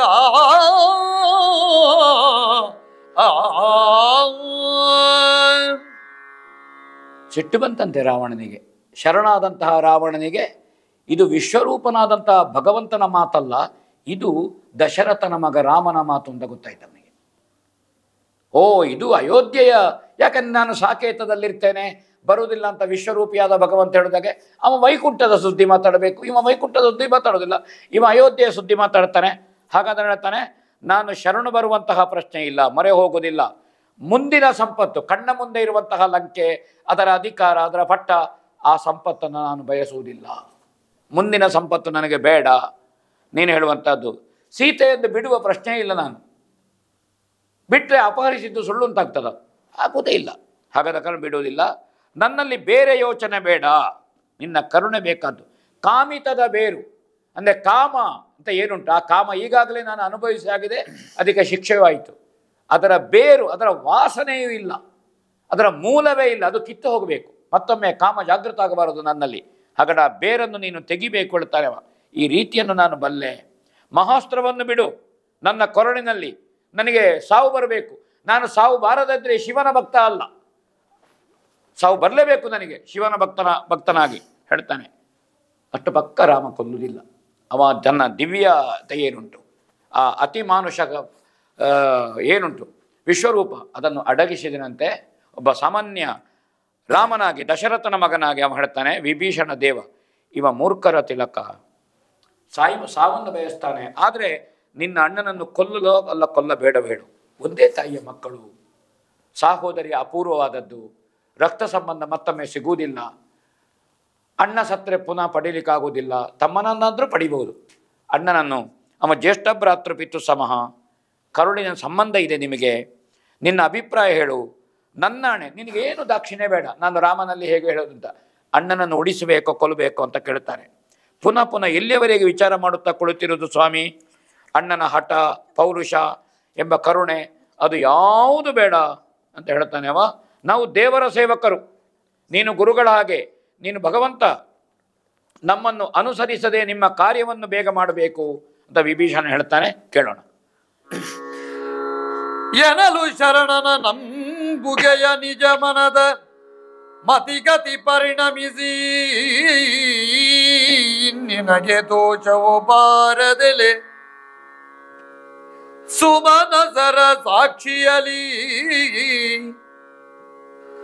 ಎನ್ನುತ್ತ ಚರಣಾಲೀಢದಲ್ಲಿ ಸಿಂಜಿನಿಗೆ ಸರಳನು ತೊಡಿಸಿ ಬರಸೆಳೆದ ನಿಮಿಜಾಂತ ಕನಿದಿರಿನಲಿ ಒಬ್ಬಿರಿದನ ರಾಮ ರಾಮ. ದೇವರ ಸೇವಕರಾದ ಮೇಲೆ ಅಣ್ಣ, ತಮ್ಮ, ತಂದೆ, ತಾಯಿ, ಗುರುಗಳು ಇದು ಯಾವುದು ಇಲ್ಲ ಹೇಳ್ತಾನೆ ವಿಭೀಷಣ. ನಾವು ದೈವ ಸೇವಕರು, ಭಗವತ್ ಸೇವೆ ನಮ್ಮದು. ದುಷ್ಟನ ವಧೆ ಆಗುವಲ್ಲಿ ನಾವು ಕೈಜೋಡಿಸಬೇಕಾದ್ದು ಮುಖ್ಯ. ವಿಭೀಷಣ ಬ್ರಹ್ಮದೇವರ ಹತ್ರ ವರ ಕೇಳಿದ್ದು ಬೇರೆ ಏನೂ ಅಲ್ಲ, ನನಗೆ ಆಯುಷ್ಯ ಕೊಡುವಲ್ಲ, ಸದಾ ಧರ್ಮದಲ್ಲೇ ಆಸಕ್ತಿ ಇರುವಂತಹ ವರ. ಧರ್ಮದಲ್ಲಿ ಆಸಕ್ತಿ ಇರುವವ ಚಿರಂಜೀವಿಯಾಗಿರಬೇಕು, ಅಧರ್ಮಿ ಚಿರಂಜೀವಿ ಆಗುವುದಲ್ಲ, ಪಾಪಿ ಚಿರಾಯುವಲ್ಲ. ಹಾಗೆ ಬ್ರಹ್ಮವನಿಗೆ ಚಿರಂಜೀವಿತ್ವವನ್ನು ಕೊಡ್ತಾನೆ. ಈ ವಿವೇಕ ವಿಭೀಷಣನಲ್ಲಿ ಇತ್ತು. ತಕ್ಷಣ ವಿಭೀಷಣನ ಮಾತು ಕೇಳಿ ನೆಚ್ಚಿಕೆಯ ಭಕ್ತನ ಮನಸ್ಸಿನ ದೃಢ ಭಾವನೆಯನ್ನು ಕಂಡು ರಾಮನಿಗೆ ಸಂತೋಷ ಆಯ್ತಂತೆ. ಒಳಗಿಂದ ಓ, ಇವ ರಾವಣ ವಧೆಯ ನಿರೀಕ್ಷೆಯಲ್ಲಿ ಇವನು ಇದ್ದಾನೆ, ಇನ್ನು ನನಗೆ ದೋಷ ತಟ್ಟುವುದಿಲ್ಲ, ಇಲ್ಲದೆ ವಿಭೀಷಣ ಸಹಾಯ ಪಡೆದು ಅಣ್ಣನೇ ಕೊಂದಿದ್ದಾನೆ ಅಂತ ನಾಳೆ ಆಕ್ಷೇಪ ಇಲ್ಲಲ್ಲ. ವಿಭೀಷಣನೇ ಬಯಸ್ತಾನೆ. ದೇವತೆಗಳು ಸಾಕ್ಷಿ, ಅವರು ಮೇಲೆ ಇದ್ದಾರೆ. ಬಲಗಾಲನ್ನು ಮುಂದಿಟ್ಟು ಎಡವಂಡಿಯೂರಿ ಬಿಲ್ಲಿನ ಹಗ್ಗವನ್ನು ಮತ್ತೆ ಬಿಗಿತಾನಂತೆ, ದಿವ್ಯಾಸ್ತ್ರವನ್ನು ಹೂಡಿ ಎಳೀತಾನಂತೆ. ರಾವಣ ಯಾವ ವೀರನೆಂದು ನೋಡಿದರೆ ಬ್ರಹ್ಮ ವಿಷ್ಣು ಮಹೇಶ್ವರರ ಸೇರಿದಂಥವನು, ಪ್ರಳಯದ ಅಭಿಮಾನಿ ದೇವತೆ. ಎಲ್ಲರೂ ಮಂತ್ರಾಸ್ತ್ರಗಳನ್ನು ಪ್ರಯೋಗಿಸಿ ಕಲ್ಪದವರೆಗೂ ಭಯಬೇಡ ಅಂತ ರಾವಣನಿಗೆ ವರ ಬಂದಿರುವುದನ್ನು ತಿಳಿದ ವಿಭೀಷಣ ಹೇಳಿದಂತೆ, ಯಾವ ಮಂತ್ರಾಸ್ತ್ರ ಎಂಥದ್ದೇ ಪ್ರಯೋಗಿಸಿ ನಿನಗೆ ಮರಣ ಬರುವುದಿಲ್ಲ ಅಂತ ಅವನಿಗೆ ಅದ್ಭುತವಾದಂಥ ವರ ಇದೆ. ರಾಮ ಯಾವುದನ್ನು ಎಲ್ಲಿಗೆ ಪ್ರಯೋಗಿಸಬೇಕು ಅಂತ ಮುಖ್ಯ, ಒಟ್ಟು ಪ್ರಯೋಗಿಸಿದ್ರೆ ಆಗುವುದಿಲ್ಲ ಅಂತ ಗೊತ್ತಾಗಿ ವಿಭೀಷಣ ಹತ್ರ ಬಂದು ಅವ ಹೇಳ್ತಾನಂತೆ, ಅರಸಾಲಿತು ಪಾರ್ವತಿ ರಮಣನ ಸಭೆಯಲ್ಲಿ ರಾವಣ ನಂದೀಶ್ವರನನ್ನು ಅಣಕಿಸಿದನಂತೆ. ಕೈಲಾಸಕ್ಕೆ ಹೋಗುವಾಗ ಲಿಂಬೆ ಹಣ್ಣನ್ನು ಎಸೆದನಂತೆ, ಜಂಬೂಫಲ. ಅದನ್ನು ಎಸೆಯುವಾಗ ಅವನಿಗೆ ಸಿಟ್ಟು ಬಂತಂತೆ ನಂದೀಶಿಗೆ. ನನಗೆ ಯಾಕೆ ಇವ ತಮಾಷೆ ಮಾಡ್ತೇವೆ, ಮಂಗನ ಮುಖದವ ಅಂತ ತಮಾಷೆ ಮಾಡಿದ. ರಾವಣನ ಅಹಂಕಾರ, ಅದು ದುರ್ಬುದ್ಧಿ, ಅದು ಕಂಡವರನ್ನು ತಮಾಷೆ ಮಾಡೋದು, ಹೆಣ್ಮಕ್ಕಳನ್ನು ಎಳೆಯುವುದು, ಬಲಾತ್ಕಾರ ಮಾಡೋದು ಇದೆ. ತನಗಿಂತ ದೊಡ್ಡವರು ಯಾರೂ ಇಲ್ಲ, ತಾನೊಬ್ಬನೇ ಮಹಾಬುದ್ಧಿವಂತ, ತಾನೊಬ್ಬನೇ ಪರಾಕ್ರಮಿ. ಆ ಸಂದರ್ಭದಲ್ಲಿ ಆ ನಂದಿಗೆ ಸಿಟ್ಟು ಬಂತಂತೆ. ಅವ ಶಾಪ ಕೊಟ್ಟನಂತೆ, ಎದೆಗೆ ಬಾಣ ಬಿದ್ದರೆ ನೀನು ಸಾಹಿತ್ಯ, ಯಾಕೆಂದರೆ ನಂದಿಯ ಎದೆಗೆ ಎಸೆದವ, ನನಗೆ ನಿಂಬೆಹಣ್ಣೆ ಎಸೆದಿಯಲ್ಲ, ಹಾಗಾದರೆ ನಿನಗೆ ಬಾಣ ಎದೆಗೆ ಬೀಳಲಿ ಅಂತವ ಶಾಪ ಕೊಟ್ಟಿದ್ದಾನೆ. ಇದನ್ನು ಅವ ಹೇಳ್ತಾನಂತೆ. ಹಾಗೆ ಭಕ್ತನ ಮಾತಿನಂತೆ ಅಸ್ತ್ರವನ್ನು ಗುರಿ ಇಟ್ಟ. ಸೂರ್ಯ ಚಂದ್ರಬಿಂಬೆಗಳು ಹಿಗ್ಗಿದವು ಈ ರೀತಿ. ಹಾಗೆ ಶತ್ರುವೀರನನ್ನು ರಭಸದಿಂದ ಆಕಾಶದಲ್ಲಿ ದೇವತಾ ಸ್ತ್ರೀಯರು ಆರತಿ ಹಿಡ್ಕೊಂಡು ನಿಂತಿದ್ದಾರೆ. ರಾಮನಿಗೆ ಮಂಗಳಾರತಿ ಮಾಡಲಿಕ್ಕೆ ಒಂದು ಕಡೆಯಿಂದ, ಹೂವನ್ನು ಬೊಗಸೆಯಲ್ಲಿ ಹಿಡಿದು ನಿಂತಿದ್ದಾರೆ ಒಂದು ಕಡೆಯಿಂದ ದೇವತೆಗಳು. ಅಂದರೆ ರಾವಣ ವಧೆಯ ಕಾಲ ಸನ್ನಿಹಿತವಾಗಿದೆ ಅಂತ ಅರ್ಥ ಆಯ್ತಂತೆ. ವಿಭೀಷಣನು ರಾಘವನಿಗೆ ಕೊಟ್ಟಂಥ ಅಭಿಪ್ರಾಯ ಇದನ್ನು ರಾವಣನು ಅರ್ಥ ಮಾಡಿದನಂತೆ. ಇಲ್ಲ, ನನ್ನ ಸಾವು ವಿಭೀಷಣನೇ ಹೇಳಿದ ರಾಮಪ್ರಭುವಿಗೆ, ಇನ್ನು ಬದುಕಲಿಕ್ಕೆ ಅವಕಾಶ ಇಲ್ಲ. ಹಾಗೆ ಮರಣ ತನಗೆ ತಪ್ಪದು, ಆತ್ಮಜ್ಞಾನೋದಯ ಹುಟ್ಟಿ ರಾವಣನಿಗೆ ಆಯ್ತಂತೆ. ಆತ್ಮಜಾಗೃತಿ, ಸ್ವಸ್ವರೂಪ ಜ್ಞಾನ. ಮರಣ ತನಗೆ ತಪ್ಪದು ಅಂತ ಆತ್ಮಜ್ಞಾನೋದಯ ಆಯಿತು. ಮಾಯೆಯ ಮಾನವ ರೂಪದ ಪರಮಾತ್ಮನನ್ನು ರಾವಣ ಪ್ರೀತಿಯಿಂದ ರೆಪ್ಪೆ ಮುಚ್ಚದೆ ಅಚ್ಯುತನೆಂದು ತಿಳಿದನಂತೆ. ಪರಮಾತ್ಮ ಚ್ಯುತಿ ಇಲ್ಲದವನು, ಅನಂತ ಇವನು ಅಂತ ತಿಳಿದನಂತೆ. ಶುದ್ಧ ಜ್ಞಾನದಿಂದ ರಾವಣ ನೋಡಿದನಂತೆ. ಬಹಳ ಮಾರ್ಮಿಕವಾಗಿ ಇಲ್ಲಿ ಕವಿ ಹೇಳ್ತಾನೆ, ನವರಾಗಿ ಮಂಡಿ ಹೂಡಿ ವಾಸುಕಿ ಅಳುಕದ ಹಾಗೆ ದಿಗ್ಗಜಗಳು ಬಳುಕದಂತೆ ಭೂಮಿಗೆ ನೋವಾಗದ ರೀತಿಯಲ್ಲಿ ಸಮುದ್ರದ ತಾಯಿಮ್ಮಳಲು ಮೇಲಕ್ಕೆ ಎರಚದ ಹಾಗೆ ರಾಮನು ಅಸ್ತ್ರವನ್ನು ಕೆನ್ನೆಯವರೆಗೆ ಎಳೆದನಂತೆ. ಬಹಳ ಸೊಗಸುಂಟು. ರಾವಣ ಸಾಯಲು ಒಪ್ಪಿಕೊಂಡೆಯ, ಚೆನ್ನಾಗಿ ಯೋಚನೆ ಮಾಡು ಅಂತ ರಾಮ ಹೇಳ್ತಾನೆ. ಎರಡೆರಡು ಸಲ ಸಾಯಲಿಕ್ಕೆ ಮನಸ್ಸುಂಟಲ್ವೋ, ಸಂತೋಷ ಉಂಟಲ್ವೋ, ದುಃಖದಿಂದ ಸತ್ರೆ ಮತ್ತೆ ಪುನರ್ಜನ್ಮ ಉಂಟು, ಇದು ನೆನಪಿಸಿದ್ದು ನೋಡೋಣ. ಮನವನೆರೆ ನಿರ್ಧರಿಸಿದೆನು ನೀ ಮನುಜನಲ್ಲೆಂಬುದ ವಿವೇಕದ ನೆನಗಿನಿಂದ ನರಿದೆ ನಂಜಿನು ತನು ಪರಿಚ್ಯುತಿಗೆ ರಾಮ ನಿನಗೆ ದಯಬೇಡಿನ್ನುದಿಟ ರಂಜನೆಯ ನುಡಿ ಸಾಕೆನಲು ತಪ್ಪದೆ ಜನವರಿಗೆ ಹೊರಗಾವು ಪಾಪಕ್ಕೆ ತಪ್ಪದೀಗೆಂದ ಮನವ ನೆರೆ ನಿರ್ಧರಿಸಿದೆನು ರಾಮ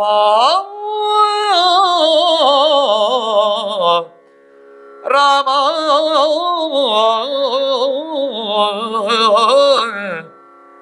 ರಾಮ ಮತ್ತೊಮ್ಮೆ ಹೇಳ್ತಾನೆ ಅಂತಮ್ಮ. ರಾಮ ವಿವೇಕ ಮತ್ತೊಮ್ಮೆ ನೆನಪಿಸ್ತದೆ ಅವನನ್ನು. ನಾನನ್ನು ಮನಸ್ಸಿನಲ್ಲಿ ನಿರ್ಧರಿಸಿಕೊಂಡಿದ್ದೇನೆ, ನೀನು ಮಾನವನಲ್ಲ. ರಾವಣ ಹೇಳ್ತಾನೆ, ನೀನು ಮನುಷ್ಯನಲ್ಲ, ಮನಸ್ಸಿನಲ್ಲಿ ನಿರ್ಧರಿಸಿದ್ದೇನೆ, ನನ್ನ ವಿವೇಕದಿಂದ ತಿಳಿದುಕೊಂಡಿದ್ದೇನೆ, ಈ ದೇಹವನ್ನು ಕಳಚಿ ಹಾಕಬೇಕು ಅಂತ ನಾನು ನಿರ್ಣಯ ಮಾಡಿದ್ದೇನೆ ರಾಮಚಂದ್ರಮ. ನೀನು ಮನುಷ್ಯ ಅಲ್ಲ, ಆದರೆ ನಾನು ಈ ದೇಹವನ್ನು ಕಳಚಲು ಹೆದರುವುದೂ ಇಲ್ಲ. ನನ್ನ ಮೇಲೆ ದಯೆ ಬೇಡ, ಬದುಕಬೇಕು ಅಂತ ನೀನು ಹೇಳಬೇಡ. ಆ ದಯೆ ಬೇಡ ನನಗೆ, ಬದುಕಿಸುವ ದಯೆ ಬೇಡ, ನನಗೆ ಮೋಕ್ಷವನ್ನು ಕೊಡುವ ದಯೆ ಬೇಕಾದ್ದು. ನೀನು ದಯಾಮಯನಾಗಬೇಕು. ವಿನೋದದ ಮಾತುಗಳು ಬೇಡ, ಇದು ವಿನೋದದ ಮಾತಾಗ್ತದೆ. ನೀನು ಬದುಕಬೇಕು ಅಂತ ಕೇಳುವಂಥದ್ದು ನನಗೆ ಬೇಡ, ಇದು ತಪ್ಪುವುದೇ ಇಲ್ಲ. ಮಾತ್ರವಲ್ಲ, ಜನಗಳಿಗೆ ತಿಳಿದಂತೆ ನಾನು ಪಾಪಕ್ಕೆ ಒಳಗಾಗುವುದಿಲ್ಲ ಅಂತ ರಾಮ ನಿರ್ಣಯಿಸಿದ. ರಾವಣನೇ ಸಾವನ್ನು ಅಪೇಕ್ಷಿಸಿದ್ದಾನೆ, ನಾನು ಕೊಲ್ಲುವುದಲ್ಲ, ಅವ ಸಾವನ್ನು ಅಪೇಕ್ಷಿಸ್ತಾ ಇದ್ದಾನೆ. ಇದು ದಯಾಮರಣ ಇದ್ದಾಗೆ ರಾಷ್ಟ್ರಪತಿಗಳು ಕೊಡುವಂಥದ್ದು. ಅಪೇಕ್ಷಿಸ್ತಾ ಇದ್ದಾನೆ, ನನ್ನಲ್ಲಿ ಯಾರೂ ತಪ್ಪು ಹೊರಿಸಲಿಕ್ಕಿಲ್ಲ. ರಾವಣ ವಧೆ ಮಾಡಿದ ರಾಮ ಅಂತ ತಪ್ಪು ಹೊರಿಸಲಿಕ್ಕಿಲ್ಲ, ತಪ್ಪುವುದಿಲ್ಲ, ಬಾಣವನ್ನು ಬಿಡು ಹೇಳಿದವ. ಇನ್ನು ಯಾಕೆ ಮಾತು ಅಂತ ರಾವಣನೇ ಅಪೇಕ್ಷೆ ಪಡ್ತಾನೆ. ನನ್ನ ದೃಢ ಹಠವನ್ನು ನಿನಗೊಪ್ಪಿಸಿದ್ದೇನೆ ರಾಮ. ಹಠ ಇಲ್ಲ, ಏನು ಹಠ? ಸೀತಾಪಹಾರ ಹಠ. ಆ ಸೀತೆಯನ್ನು ನಿನಗೊಪ್ಪಿಸಿದ್ದೇನೆ. ನೋಡಿ ಏನು ರಾವಣನ ಕಲ್ಪನೆ, ಇದನ್ನು ತೊರವೆಯ ಕಲ್ಪನೆ ಅಮೋಘವಾಗಿದೆ. ಒಪ್ಪಿಸಿದ್ದೇನೆ. ತಪ್ಪಿ ನಡೆಯುವವನೇ, ಸಾಮರ್ಥ್ಯವಿದ್ದರೆ ಬಾಣವನ್ನು ಕಳುಹಿಸು ಅಂತ ಹೇಳ್ತಾನೆ. ಅನಂತರ ಅಂಗೀಕಾರವನ್ನು ಕೊಟ್ಟಿದ್ದೇನೆ, ಗರ್ಜಿಸಿದನಂತೆ, ಬಾಣ ವಿನಿಯೋಗಕ್ಕೆ ಸಿದ್ಧನಾಗಿ ಪ್ರಯೋಗ ಮಾಡಿದನಂತೆ ರಾಮ. ಆ ದಿವ್ಯವಾದಂತಹ ಬಾಣವನ್ನು ಪ್ರಯೋಗ ಮಾಡ್ತಾನೆ. ದೇವತೆಗಳು ಸಂತೋಷ ಮಾಡಿದರು. ಬ್ರಹ್ಮಾಂಡವು ಬೋರ್ಗರೆಯಿತು ಅಂತ ಕವಿ ಹೇಳ್ತಾನೆ. ಇಲ್ಲಿ ದೇವಮುನಿಗಳು ಎಲ್ಲರೂ ಗಗನದಿಂದ ಜಯ ಜಯ ಅಂತ ಶ್ರೀಮನ್ನಾರಾಯಣನ ಹೊಗಳಿದ್ರಂತೆ. ಮಾನವ ಚರಿತೆಯ ವಿಷ್ಣು ಜಗದ್ರಕ್ಷಕ ನಮೋ ನಮೋ, ಮಾನವನಾಗಿ ಬಂದು ಚರಿತ್ರೆ ನಿರ್ಮಾಣ ಮಾಡಿದಂತಹ ಮಹಾವಿಷ್ಣು ಅಂತ ದೇವತೆಗಳು ಹೇಳಿದಂತೆ. ವಾನರರು ಆನಂದಾತಿಶಯದಿಂದ ಬೊಬ್ಬೆ ಹಾಕುತ್ತಾ ಇದ್ರಂತೆ, ಜಯಕರ ಹಾಕುತ್ತಾ ಇದ್ರಂತೆ. ತನ್ನ ಕಡೆಗೆ ರಭಸದಿಂದ ಬರುತ್ತಿದ್ದ ಮಹಾಸ್ತ್ರ ರಾವಣನ ಬಾಣದ ಮಳೆಯನ್ನೇ ಸುರಿಸಿತು. ರಾವಣ ಸುಮ್ಮನೆ ಕೂತ್ಕೊಳ್ಳಿಲ್ಲ, ಅಸ್ತ್ರವು ಲಕ್ಷಿಸದೆ ಸಮೀಪಕ್ಕೆ ಬಂತು. ಖಡ್ಗ, ಕರ್ಪರ, ಪರಶು, ಪರಿಗಾಯುಧವನ್ನು ಹೊಡೆದನಂತೆ. ಅಸ್ತ್ರವು ರಾವಣನ ಎದೆಗೆ ಹೋಗಲು ರಾವಣನ ಮುಷ್ಟಿಯಿಂದ ಗುದ್ದಿದನಂತೆ. ಮಾನವ ಮತ್ತು ಉರಗಲೋಕದಲ್ಲಿ ರಾವಣನಂತೆ ಯುದ್ಧವೀರನಾರು ಅಂತ ಕವಿ ವರ್ಣಿಸ್ತಾನೆ. ಹೇಗೆ ಬಿದ್ದ ನೋಡೋಣ. ತಡೆವವಿ ತಾರೆಗಳು ತರಣಿಯ ನಡತಿ ನುಂಗುವ ರಾಹುವನು ಕಡಿದುಡಿದು ಹಾಕಿತು ತರಳು ರಸ್ತಳವನು ದಶಾನನ ಹೊಡೆದವ ಮರರ ಬೇರಿ ರಾಮನ ಮುಡಿಯ ಲೊಕ್ಕವು ಕುಸುಮ ಅಮರರ ಮಡದಿಯರು ಸುಳಿದೆತ್ತಿದರು ಜಯ ಮಂಗಳಾರತಿಯ ಶುಭ ಮಂಗಳವೆನುತಾಗ ರಾಮ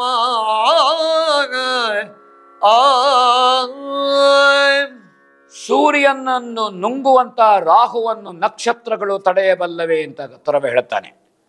ತಡೆಯುವುದಕ್ಕೆ ಸಾಮರ್ಥ್ಯ ನಕ್ಷತ್ರಗಳಿಗಿಲ್ಲ. ಹೀಗೆ ಅಸ್ತ್ರವು ರಾವಣನ ಎದೆಯನ್ನು ಸೀಳಿ ಮುರಿದು ಹಾಕಿತು. ದೇಹದ ಕೆಳಗೆ ಬಿದ್ದು ಹೋಯಿತು. ರಾವಣ ವಧೆಯಾಯಿತು. ಜಗತ್ತು ನಿರೀಕ್ಷಿಸಿದ, ಯಾವಾಗ? ಸತ್ಯಯುಗದಿಂದ ಕಾಯ್ತಾ ಇತ್ತು ರಾವಣ ವಧೆಯನ್ನು. ದೇವತೆಗಳು ನಗಾರಿಯನ್ನು ಬಾರಿಸಿದರು. ರಾಮನ ತಲೆಯ ಮೇಲೆ ಹೂವನ್ನು ಚೆಲ್ಲಿದ್ರಂತೆ ಅವರು. ಆ ಸಂದರ್ಭದಲ್ಲಿ ಎರಚಿದರು. ದೇವನಾರಿಯರು ಬಂದು ಶ್ರೀರಾಮಚಂದ್ರಮನಿಗೆ ಜಯದ ಮಂಗಳಾರತಿಯನ್ನು ಎತ್ತಿದರು. ಇದು ರಾಮ ವಿಜಯ, ಇದು ರಾವಣ ವಧೆ ಅಲ್ಲ. ಇದು ಧರ್ಮದ ವಿಜಯ, ಇದು ಅಧರ್ಮದ ನಾಶ.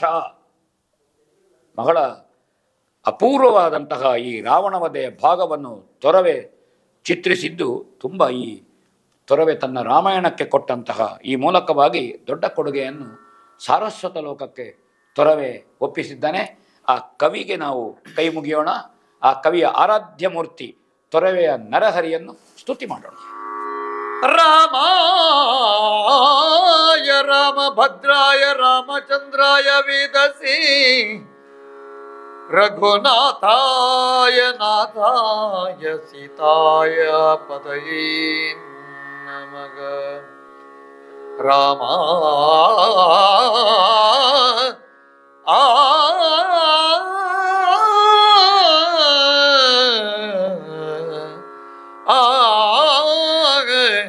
ಆ